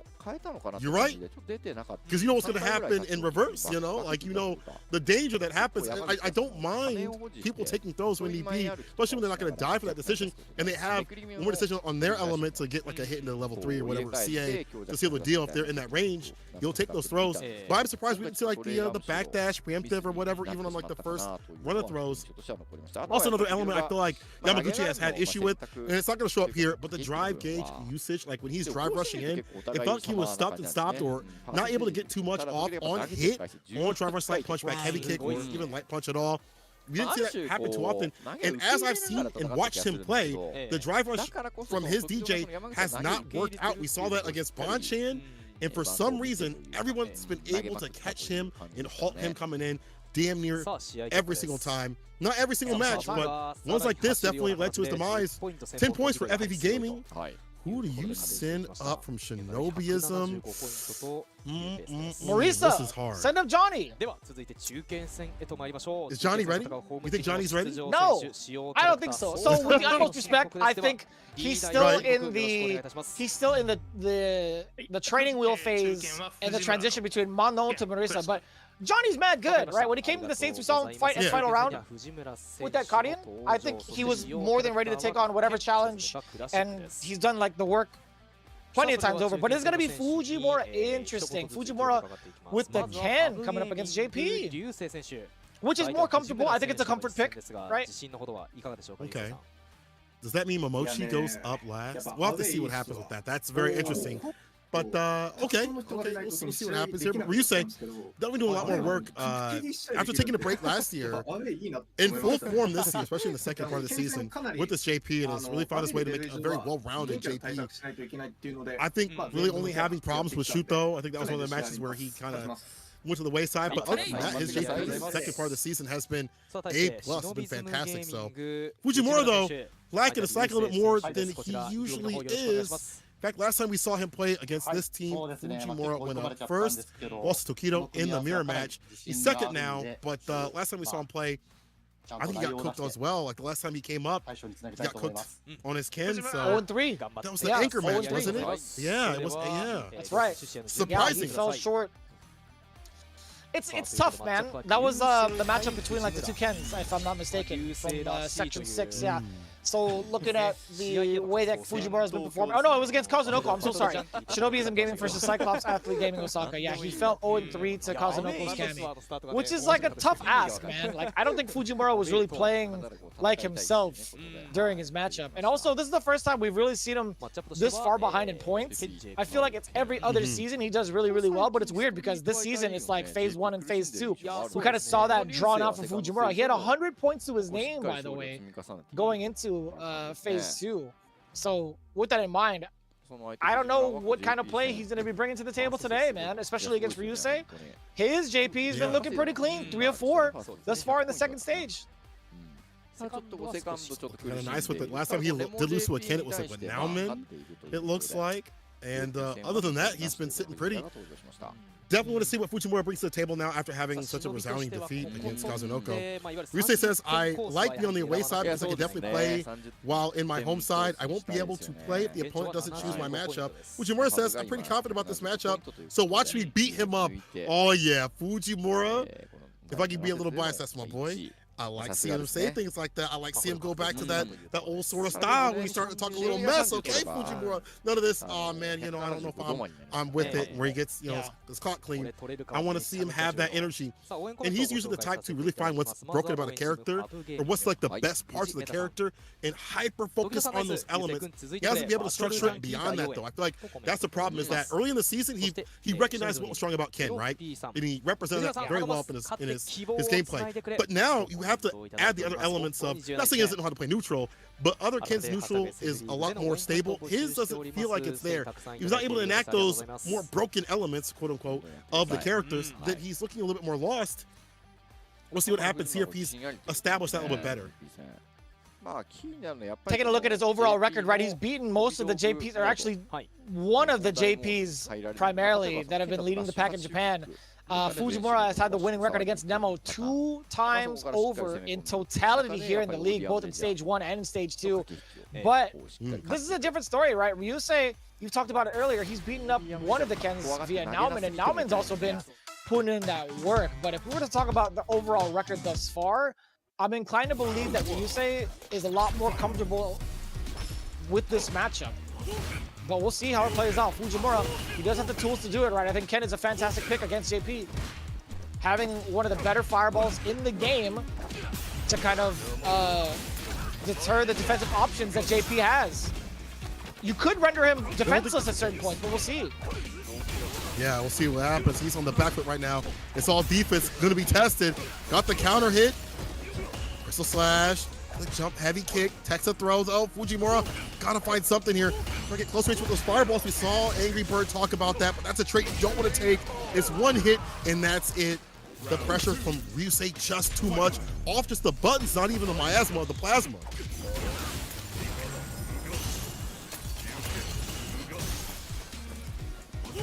Not taking any sort of damage towards the drive gauge. I love that. And the interruption from Fujimura. We're going to get so much carry after this, but what happens offensively? Knocking on the door, nobody's home, but the punish counter to the face, uppercut to set up another Oki situation. The advantage is all there. Meaty fireball into another throat. You could take it one more time, but the fear of the OD, Ooh. Fujimura is more than ready to give you that punish counter. We talked about it earlier, right? The fireballs can render JP useless. We saw that exact example right there.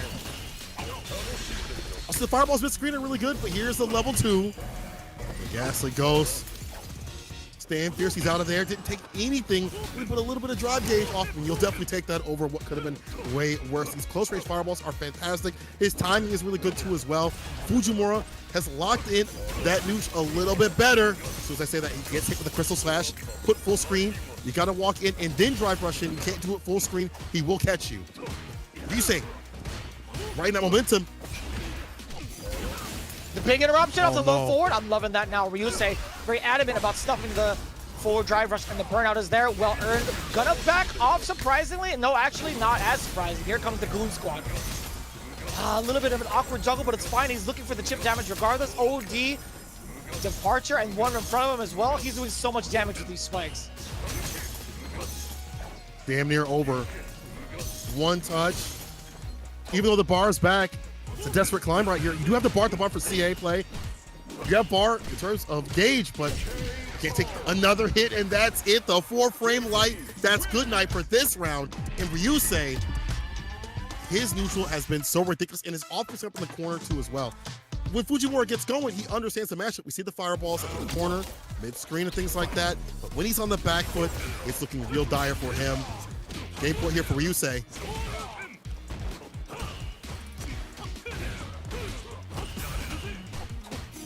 So effective already. Ryusei still trying to fight back, especially after the cane swing. Across as well, and I love that even, dude, it's so hard to tell what to do afterwards. It is a plus normal. You do have the advantage to keep on pressing normals after that, but it's so tough to guess. Oh, a punish counter. Set up the departure right above him. Are you gonna dash forward? You are. Yeah, you gotta close that gap, but also be a little bit tempting to see whether or not Ryusei is gonna engage with that portal early. Goes for the overhead.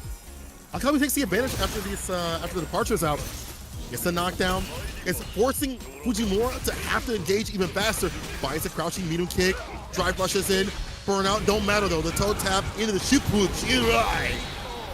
Yes, sir. Fujimura back in business. He was able to cash out. He was able to deal out the damage that you expect from Ken and get that win, but it's been troublesome to be continuous with it.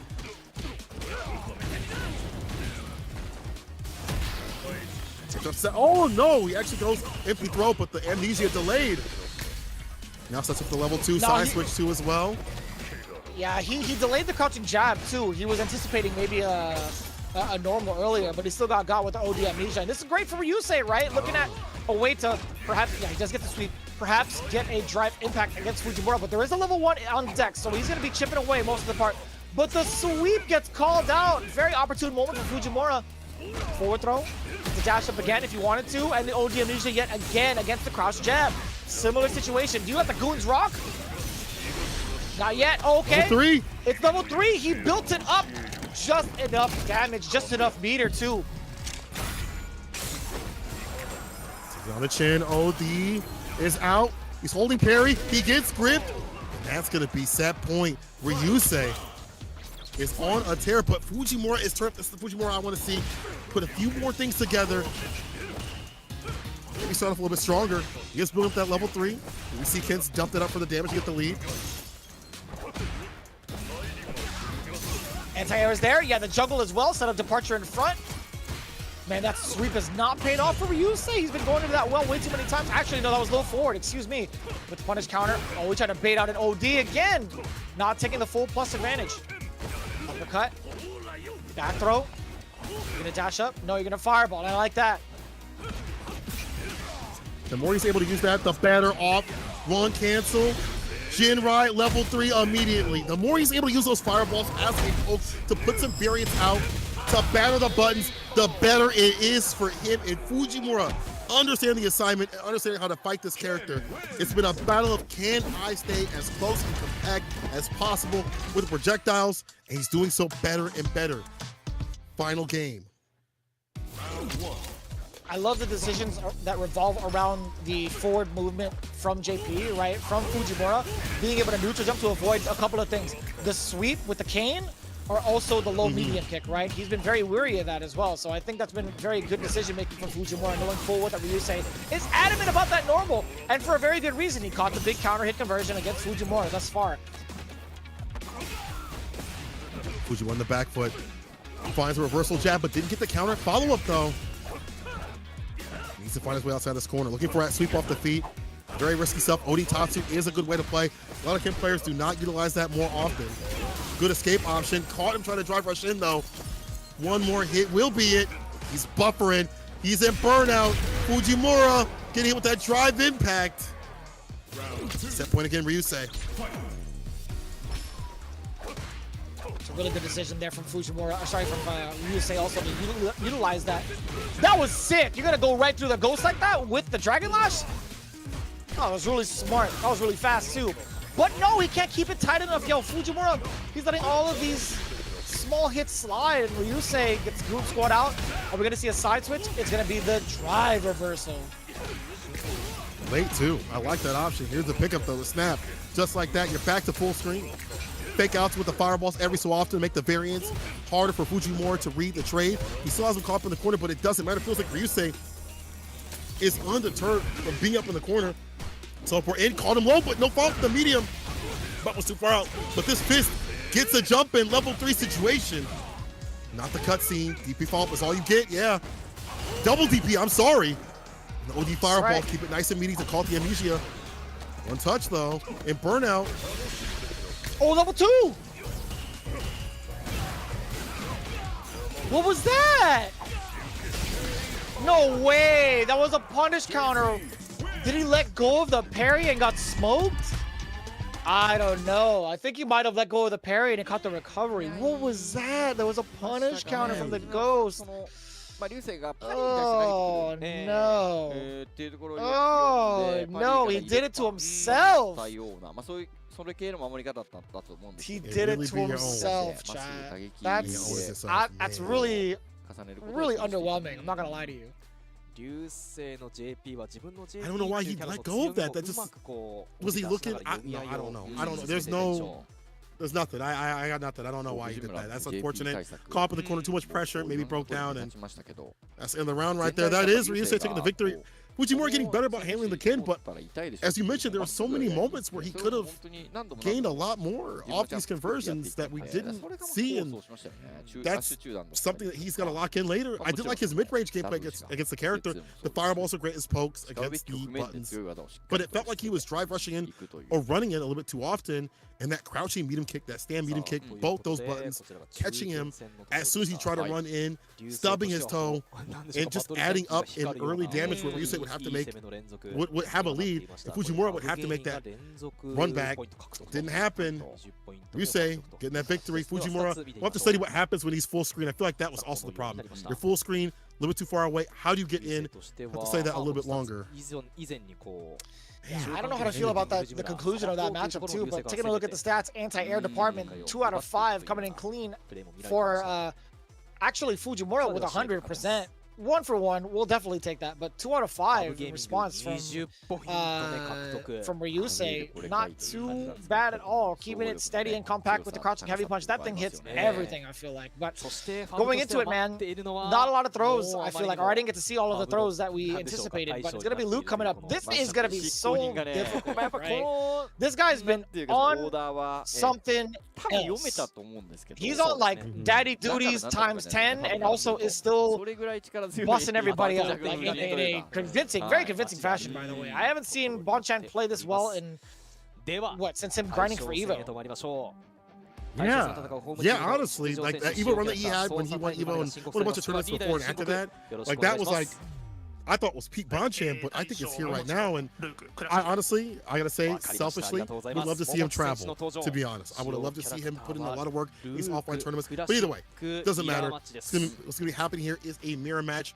I mean, what can he really do? You can't really set up Johnny. I feel like he's not there yet with his Marisa. It's good, but it's not good enough to take down someone as dominant as Bonchan. So you yourself have to go up as Mochi. Mochi's history so far has not been so good. We'll take a look at his results, because recently they have not been on point compared to his Luke brethren.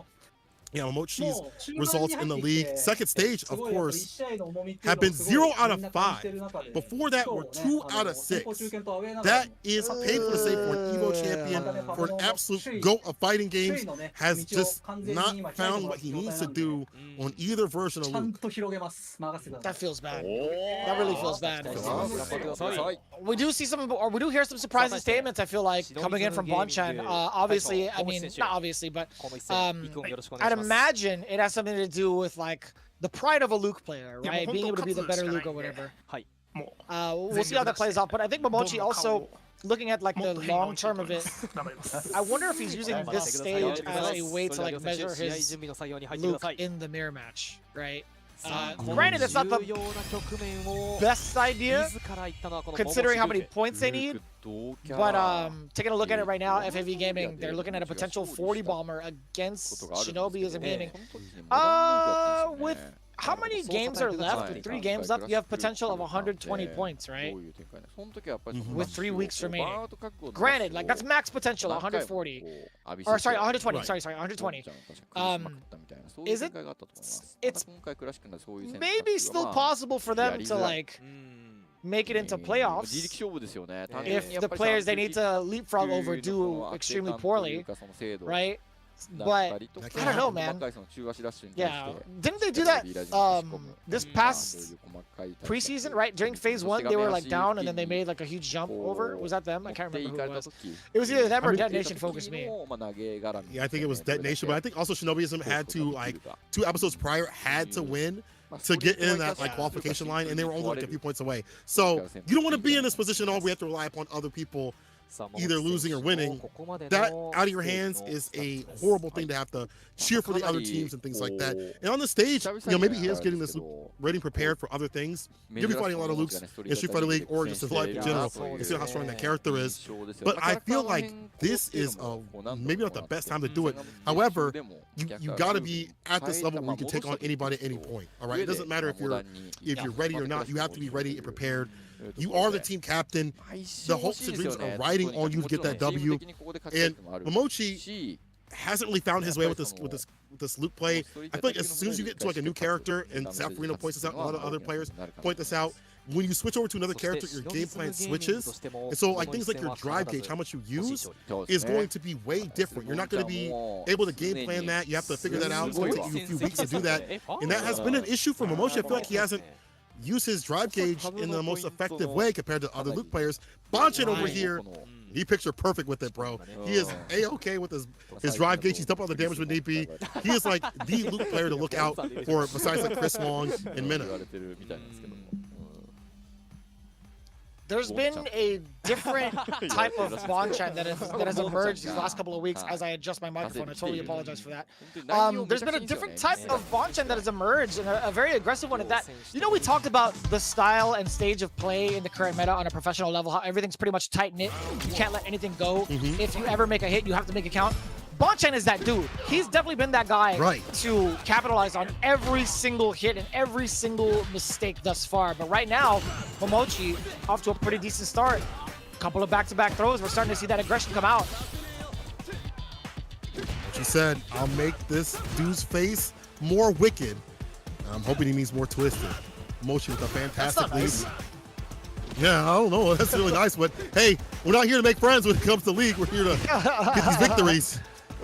True that. Oh, the defense has been so on point for Mochi, while the offense is kind of staggered from the side of Bonchan, right? It's so hard to predict what he's going to be doing, but right now Mochi, he's been playing the neutral very, very well, but you're just stacking up the dominoes little by little at this point. Watch him fall, knock him down. One bit of momentum, you could see the tower fall, and that's Bonchan. But yeah, Mochi, he's gonna keep the fortress safe. It's just fine. His defense has been stellar thus far, and now it's his offense trying to be on par as well.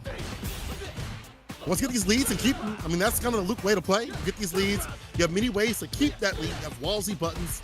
You have the ability, if they whip anything, to gain even more damage on the deck. However, let's connect here for Bonchan. He sinks in that crouching light kick every so often after these light punches. Goes for the throw, fireball right after. Rushes in with the medium, takes a throw. Mochi standing on business right now up in the corner. Oh, and the counter hit. The one time he tried to counter poke with something else against the drive gauge, or drive rush, excuse me, beast mode, baby. The damage is there. And so was the meaty. Oh, the uppercut from downtown. My man was shooting for the stars. But this time he's not going to fall and land on a cloud. He's going to be landing straight back to Earth. Kiss to the skies, no, kiss to the ground right now. Tied up, however, Mochi, see on that level 3, meaty fireball, forcing them to be locked down. If they parry, it's like no big deal. You just want to lock them down and keep up that momentum as much as possible. Here's the back throw, though. Mochi has him caught up in the corner, but you see the flip out. Oh, this is fantastic on the side of Bonchan. Perfect parry. I lied, but not high enough. Wait. That worked level 3. Oh, that's going to be a burnout, too, I think. No, not quite. But he can cause it. A normal? Oh, he gets hit by it raw. So smart. Bonchan, you genius. On the chin. So get that win if you get that level 3. Dumped out. It's going to be even harder because drive impact could be coming up for the Stampier's. Stampier's drive impact. But he had a level there 2. It is. Yeah, but no reaction. You're right. He had the bar. Garfield, you had bar. Garfield, you had bar. Bonchan switching it up. He got the hat switch. He got the hat switch. He's turning into Ash Ketchum as we speak. He's trying to be a Pokemon champion. But I will say this too, that level 2, not really putting a fear in Momochi's heart. I can appreciate that, right? Like sticking to your guns if you're talking about standing on his business. I think that's totally fine. A little risky, but fine. At least letting the opponent know that you're willing to take those type of risks. Long set, so things could acclimate to the side of Bonchan. Recognize that decision and switch it up real quick. But man, the offensiveness from Mochi, the confidence, way different than what we've seen previously, landing everything he needs, where before he was landing a damn thing, perfect parry on the drive rush, incoming denied. Damn, flip kick to put him in the corner, caught the back rise, no surprise, Mochi is on the tanks, hold up, he didn't get what he wanted, but he'll still get that throw right after though. Damn, it don't matter. Again, very similar to the previous ending from the first round. Game number 1, shooting for the stars. And again, I should say round 2, technically, from the previous game. We got the chest ball. Perfect. Forward throw. What's the pressure here? A little bit too far out. Low forward to check the movement. Forward throw yet again. You couldn't walk up for meaty. The back throw is there, and I love that. Bonchan escaping narrowly from the throw with a guess on the backdash himself. That was a lock. Too much blocks done. Oh, yeah, could have been a parry. There was an attempt. Low forward fireball super. Mochi with the confirms, and this is going to be huge. By the time he's done, he'll be just about ready to get back into business with the drive gauge, but he needs one more sequence. He's got it. Yeah, he's got it. He's got it. Yeah, back on defense. He's got the bar. can act some of these OD fireballs or drive rush in with the suppressor. Trying to catch him with that throw tech, the OD DP, and the follow-up for the finish. Damn, Mochi against drive rush has been fantastic. Whether it's been OD DP, perfect parry, he's ready for everything. But as soon as I say that, Bonchan takes a page from his book, word for word, bar for bar, with that crouching medium punch.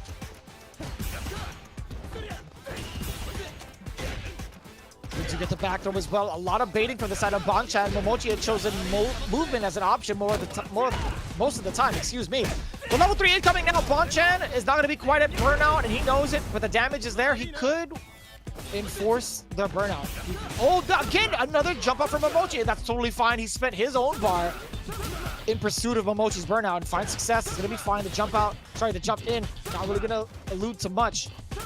But it's Bonchan who gets to dictate the pace, and Mochi running into a bunch of these fireballs is not going to do him any favors. It's not. That chip out cost him quite a bit of health, and now it's a simple touch. One good guess on OD DP actually would be great here. Mochi puts himself in burnout. This is the way to play. Hold up now. The Noah the Prodigy strategy. Will this work out here from Mochi? Perfect parry, the knockdown OD. One hit is going to be able to seal the deal. We talked about Mochi putting himself in burnout too often.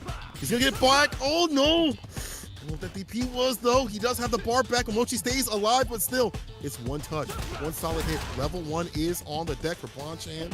Could use that as a way as an anti-air. If he gets a single hit confirm, oh, I was going to say, if he gets a single hit confirm, it's actually lights out, but Bonchan narrowly escapes death. Looking at the camera immediately, too. He was talking that talk a little bit, too. We got one game apiece for both ends. We're starting to see also, one of the big highlights is how both players fight their way out of burnout. Yeah. Right, you're starting to see Mochi be a little bit more aggressive too, and I like that. Yeah, I think you're definitely right. There is a lot more structure from the side of Bonchan when it comes to like playing in burnout. A little bit more calculations in regards to walking up, right? Yeah, like what to do too as well. We did see him in burnout. He didn't really run that super, so we'll see if that happens. As Mochi has him caught up in the corner closer and closer. Trey, you'll take that, whatever it takes to keep this character and play around the idea of drive impact too as well. Just as dangerous as hitting that drive impact. Mochi not advancing at all. Jump back heavy kick did get the hit. He gets the drive impact even when this man got his bar back. It's a little bit no ODDP. He wakes up with buttons. Fireball right after.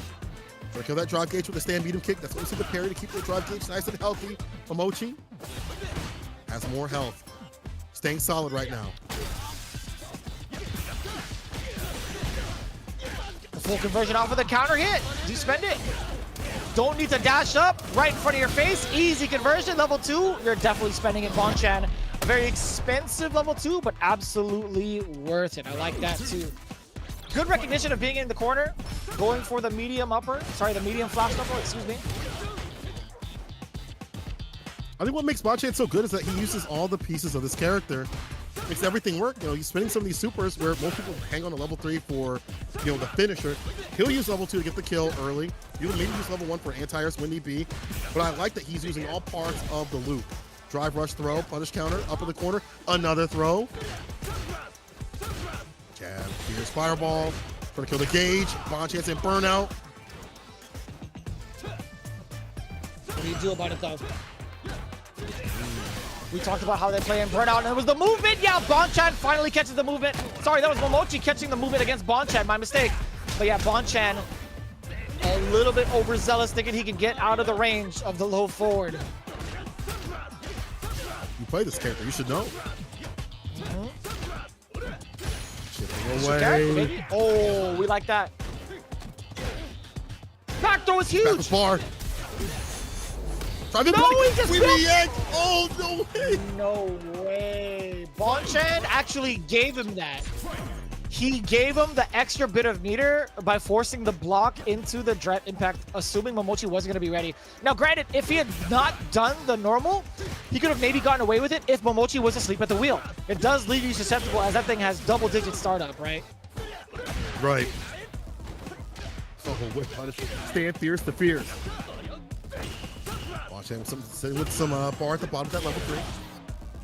ODDP caught him trying to leave. Mochi trying to gain back as much help as he can against his character. Finds the overhead. We haven't seen that as a starter with this drive rush. Level 3 dumped out. Bonchan back in business.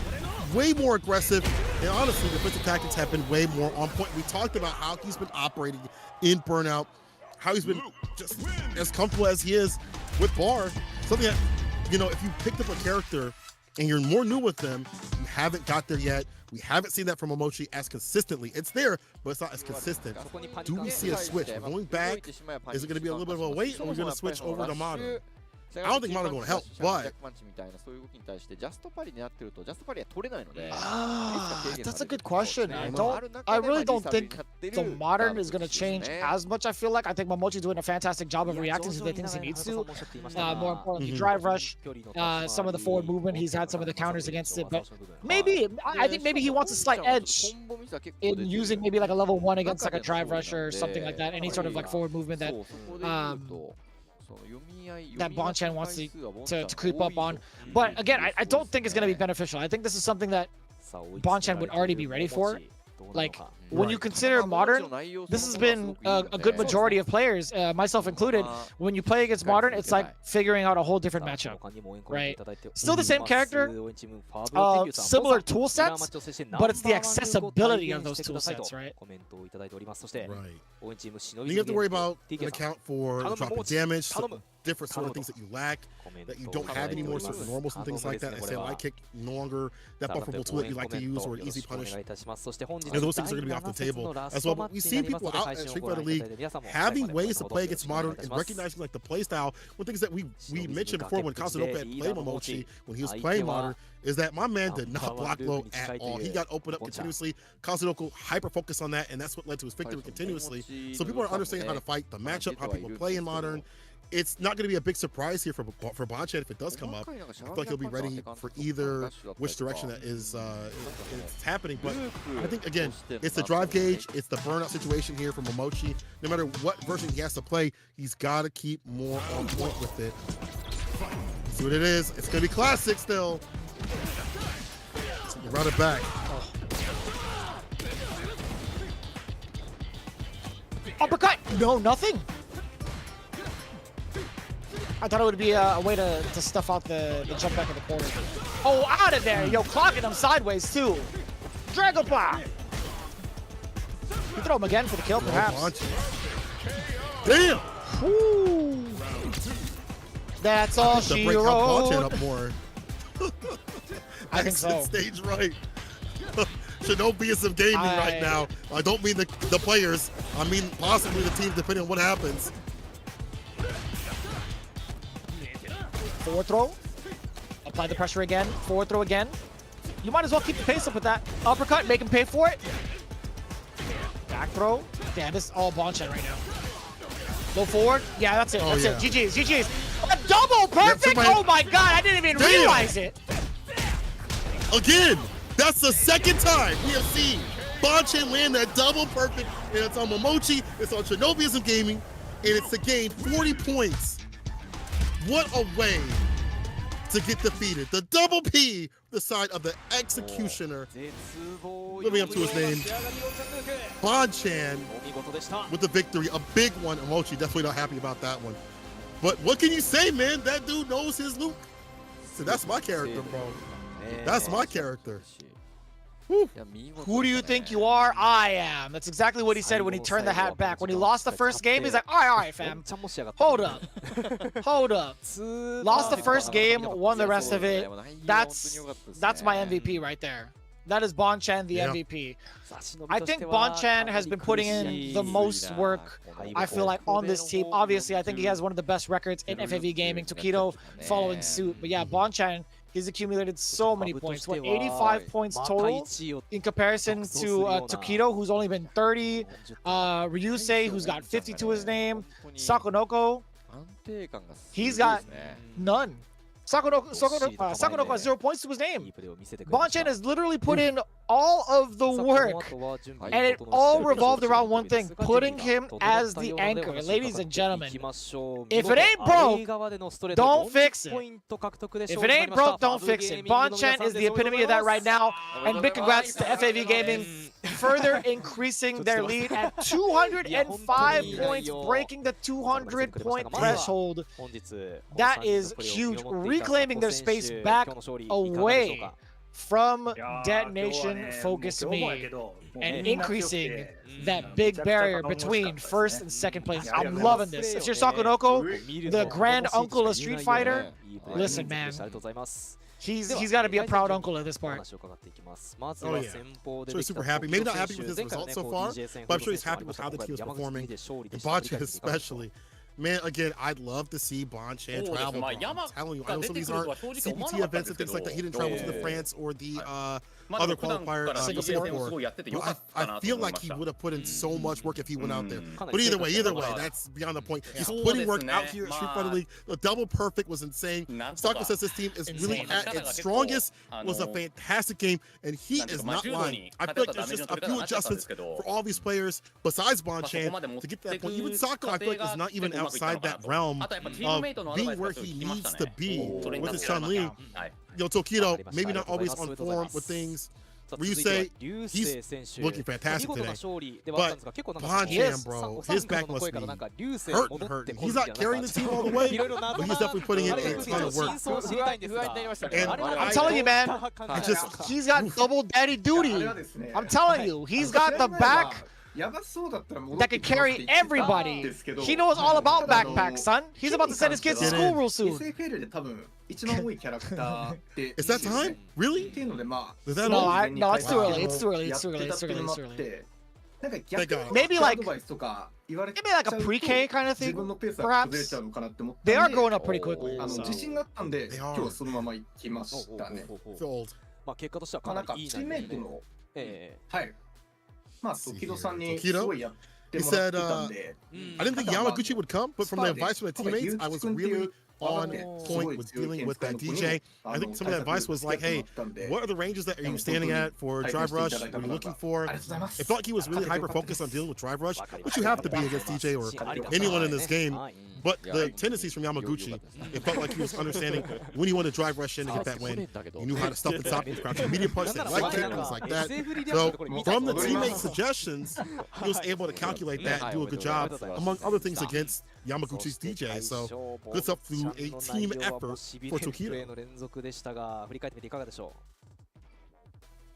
And of course, we gotta hear what Bonchan had to say, right? We're gonna get Bonchan's interview a little bit afterwards, but Ryusei, he had a couple of things to say as well. He said, I didn't talk with the teammates during the game, and I'm in the zone right now. He's got his own right now. He's got his domain expansion with JP, and he's currently on a very, very positive note, I feel like, when it comes to his record. So I respect that. I thoroughly respect that. I don't know what Bonchan's saying, but it's very animated. It's very sing-song. Especially when you go to a stream. Yeah, like when you go to a stream, he's very animated. Like right after, he'll have like couple hour-long streams just detailing what he's done.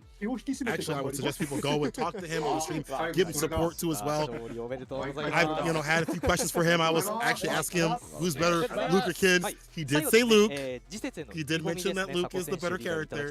Someone to stoke up the fires a little bit more, but he does answer a lot of questions about the game. So it's good to go talk to him right after. Again, we're still getting some more words here from all the team members. Sako ending things off. We'll get some more words here, translations from the side of Bonchan real soon. But I gotta imagine he's super happy about winning that week on Luke here.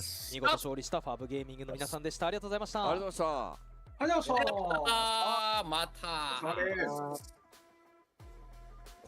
I'm loving the confidence right now coming in from these guys, man. FAV Gaming especially. They're in such high spirits, and for very good reason, right? They've already increased their lead in first place to keep the barrier even thicker as we get into the last couple of weeks. Again, you just tuned into Section 7. We've only got 3 more weeks left to go, baby, to determine who's going to be into the playoff spot. When it comes to the contention and when comes to who would actually make it out to survive, that is up to the mathematizers. All the mathematicians in the world, you guys can figure it out. I'm going to be big chilling and just waiting it week by week at the same time with Senkola, with F-Word, with you guys as well. You guys have been doing such a fantastic job of keeping up with everything that's been going on. There's 3 different types of Street Fighter Leagues going on. Hey, even more so today, the debut of Street Fighter League EU, that's going to be happening after this. So again, we talk about it, taking a look at the stats. 0-14, oh my god. 0 throws, tech from the side of Bonchan, and he still got a W with a double perfect at that.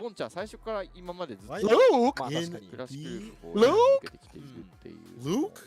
Besides, hold nothing. I know what this character does after a crouching medium punch. I don't want none of that. Perfect on the DPs you see, and the anti-airs were A+. But I feel like what really came down to Mochi's downfall was the burnout. You know, you picked up this character just recently, more recently, I guess, than Bonchan. Your strategy when you're in burnout, how you're using your gauge, it's gotten better, but it's not to the level of Bonchan, and even more so in a mirror match where you're playing the player-to-player, even more so than the character-to-character. It's even harder to suss out, and it was just a big hill to climb. Even more so now for them in terms of points. They're leaving with 0 points, nothing at all. 40 points for FFV Gaming. That's fantastic for them, but not good for Shinobism. Yeah, Bonchan even had a couple of words to say towards the end of it, right? He actually talked to Mochi about switching over to Luke. Like, we've seen the way that Mochi develops his characters on stream, but there's something that was on everybody's mind as well. It's how much time has he had with the character. Bonchan had actually made that a very apparent statement. He just has not had enough time to play this character to the degree that he wants to, right? And as simple as Luke can be, it's very hard to master him and also execute certain stages, this one being one of them. Street Fighter League Japan, again, we've concluded Section 7 between Bonchan and Mochi. FAV Gaming taking it down against Shinobism 40. Well, let's take it back a little bit. CYCLOPS actually falling short 10-30 against Saishunkan Sol Kumamoto. The double sunglasses combo didn't help out, but GyoGun versus DetonatioN FocusMe, that was a banger and unpredictable. FocusMe with a very, very clutch pick of Itabashi going with Zangief towards the end. That was amazing. And taking a look at the stats, the 200-point barrier has been broken. FAV Gaming, the first ones to do it, with DetonatioN following behind at 170. GyoGun with 155. Saishunkan Sol Kumamoto with 150, excuse me. I said 100, which counts. CYCLOPS Athlete Gaming OSAKA with 110. Shinobism Gaming with a 475. Unfortunately, with 3 weeks remaining, this is so tough. And 2 of their games out of the 3 being in the away positioning. Yikes, man. Ooh, that stink. That's unfortunate. But we've seen people come back from worse. Of course, they might have to rely upon other people getting dusted and duffed up. We'll have to see what happens as the league is still in hot contention. We've seen maybe GyoGun and DetonatioN switch for right now, but as we've seen with this variance, it's hard to tell who's going to take that W. FFV Gaming is going to be fighting CYCLOPS. Shinobi ends up going up against GyoGun, and then DetonatioN FocusMe against Seoul. Next time we meet for more Street Fighter. These matches are going to be fantastic. Even with FFV Gaming being so strong, I think CYCLOPS Athlete Gaming can still give them a run for their money, especially after the resounding defeat they suffered today. But they'll only embolden them to come back with better play than they did today. Without a doubt, again, you see the lineup: FAV versus CYCLOPS, Shinobi versus GyoGun, DetonatioN versus Saishunkan Sol Kumamoto. You don't want to miss it. It's going to be happening on the 21st of November. There's so much action coming around. You guys, you have been tuning in for so long. Don't do yourself that disservice. Keep on tuning in for these final couple of weeks. Street Fighter League Pro-JP 2023. You can check it out on YouTube and on Twitch. If you guys haven't done so already, be sure to follow along and capitalize on all of their socials by following along to Capcom_esports with the rest of the schedule here as well. The final 3 weeks, November 21st, November 24th, November 28th. It's been such a pleasure to broadcast each and every one of these matches with you all today. It's been really hard to tell who's going to take it as well, especially when it comes to the Capcom Pro Tour. We have so many different qualifiers from all over slowly making their way to the top to see who's going to take that grand prize of $1 million. But hey, there's also $2 million over $2 million in totality for the prize pool. So if you guys want a piece of that, again, if you're a player, you got to check it out at CapcomProTour.com. These are your ways to qualify with only a couple of spots remaining. And as we talked about earlier, the World Warriors, they've been going on through and through. We have one coming up this weekend in just a couple of hours. Ooh, it's going to be sick. Of course, we have a couple of more online premieres. All the offline premieres are done with the exception of the last chance qualifier. Gonna happen at Capcom Cup the weekend prior. It's gonna be a huge one. And look at this, look at the big cheese on this face, man. Red Bull's very own Gachi-kun taking down the Singapore offline. Big ups to him. I know this one's also not a part of the circuit, but big congrats to Kakeru for taking down Blink Respawn. Chris Wong, part of CBS Sports taking down the France offline premiere. Once a groomsman and now a groom, really, when it comes to the realm of Street Fighter. And this is going to be sick. I know for sure you're excited about this. You've been doing a ton of World Warrior, right? Oh yeah, I've been at least watching this one on the side. We'll be streaming it. Fudomoke Tokido. It looks like that's going to be Kakuru, I'm sorry, that's Kabe actually in winner's side. Kakuru's in losers against Kazunoko. Finn, Rich, and then Yamaguchi to round things out. That's going to be happening real soon for the finals. Japan's having their finals. Mid-Best is having their finals this weekend. There's even more World Warriors ending as we come to these final weeks of Street Fighter and move to the regional finals. I know Canada's having the regional finals as well this weekend. I know it's a lot of action. You don't want to miss a single drop of it, no matter where it's from. Without a doubt, again, you guys have been tuning into such a long and arduous journey, but for a very good reason, right? This is the first time we hit $1 million prize pool ever in the history of ever, I feel like, for something like a Street Fighter franchise. And it's a good time to be a fighting game fan, because I'll tell you what, man, the meta is further developing. I thought it couldn't right now. I feel like it was a little bit of a hindrance. I thought it was at a standstill, but everybody has broken the mold thus far and showing us some really, really cool things along the horizon. So many things to look forward to as we get towards the winter season. Obviously, we still have characters down the way as well. We're still awaiting any sort of trailer or information for the last couple of characters, but we're also waiting on the conclusion right here of World Warrior Japan, the finals. Going to be happening 1 p.m. start time on Saturday, but there's going to be so much going on, man. It's like, how do you keep track of it all? I do have the answer for that. It's actually CapcomProTour.com if you want to check out. It's also the place to register, right? You want to make sure to hit up CapcomProTour.com to figure out what areas are going to be open for registration for the Capcom Online Qualifier, right? With the CPT. A lot of those are still open now for those respective regions. Be sure to check it out. As it stands right now, we've got so much more to go through, but in the meantime, we do encourage you guys to keep on staying safe, keep on playing as much as you can in the streets, in the Battle Hub. Check out all the stuff in the stores as well. It's been an absolute pleasure.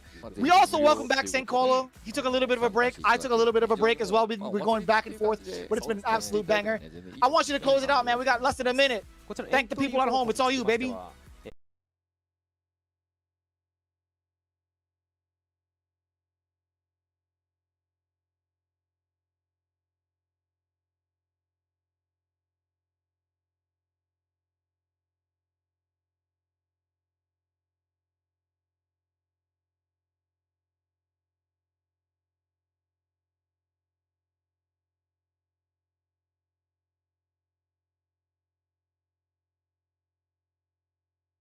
Fighter 6 action. People, thank you so much for joining us. Stay safe, and we will see you in the streets. Have a good night. お求めやすい価格でセール中です。ぜひこの寒い季節も熱いプレイで盛り上がっていきましょう。はい、セールの詳細日コンテンツ内容、その他セール対象コンテンツはカプコンセールページもしくは各デジタルストアにてご確認ください。ということで、ご覧いただいた皆様、最後まで選手のコメントや、さらにはね、このおすすめに上がるためのこの YouTube の仕様の攻略も皆さんありがとうございました。はい、おすっしょでいただいた方もたくさんいらっしゃるということで、皆さんありがとうございました。改めて本日はこのセカンドステージ第7節3試合お届けいたしました。実況私ヤマト、そして解説はハメコさんでお送りいたしました。はい、では次節の第8節でお会いいたしましょう。それまでさよなら。また明日。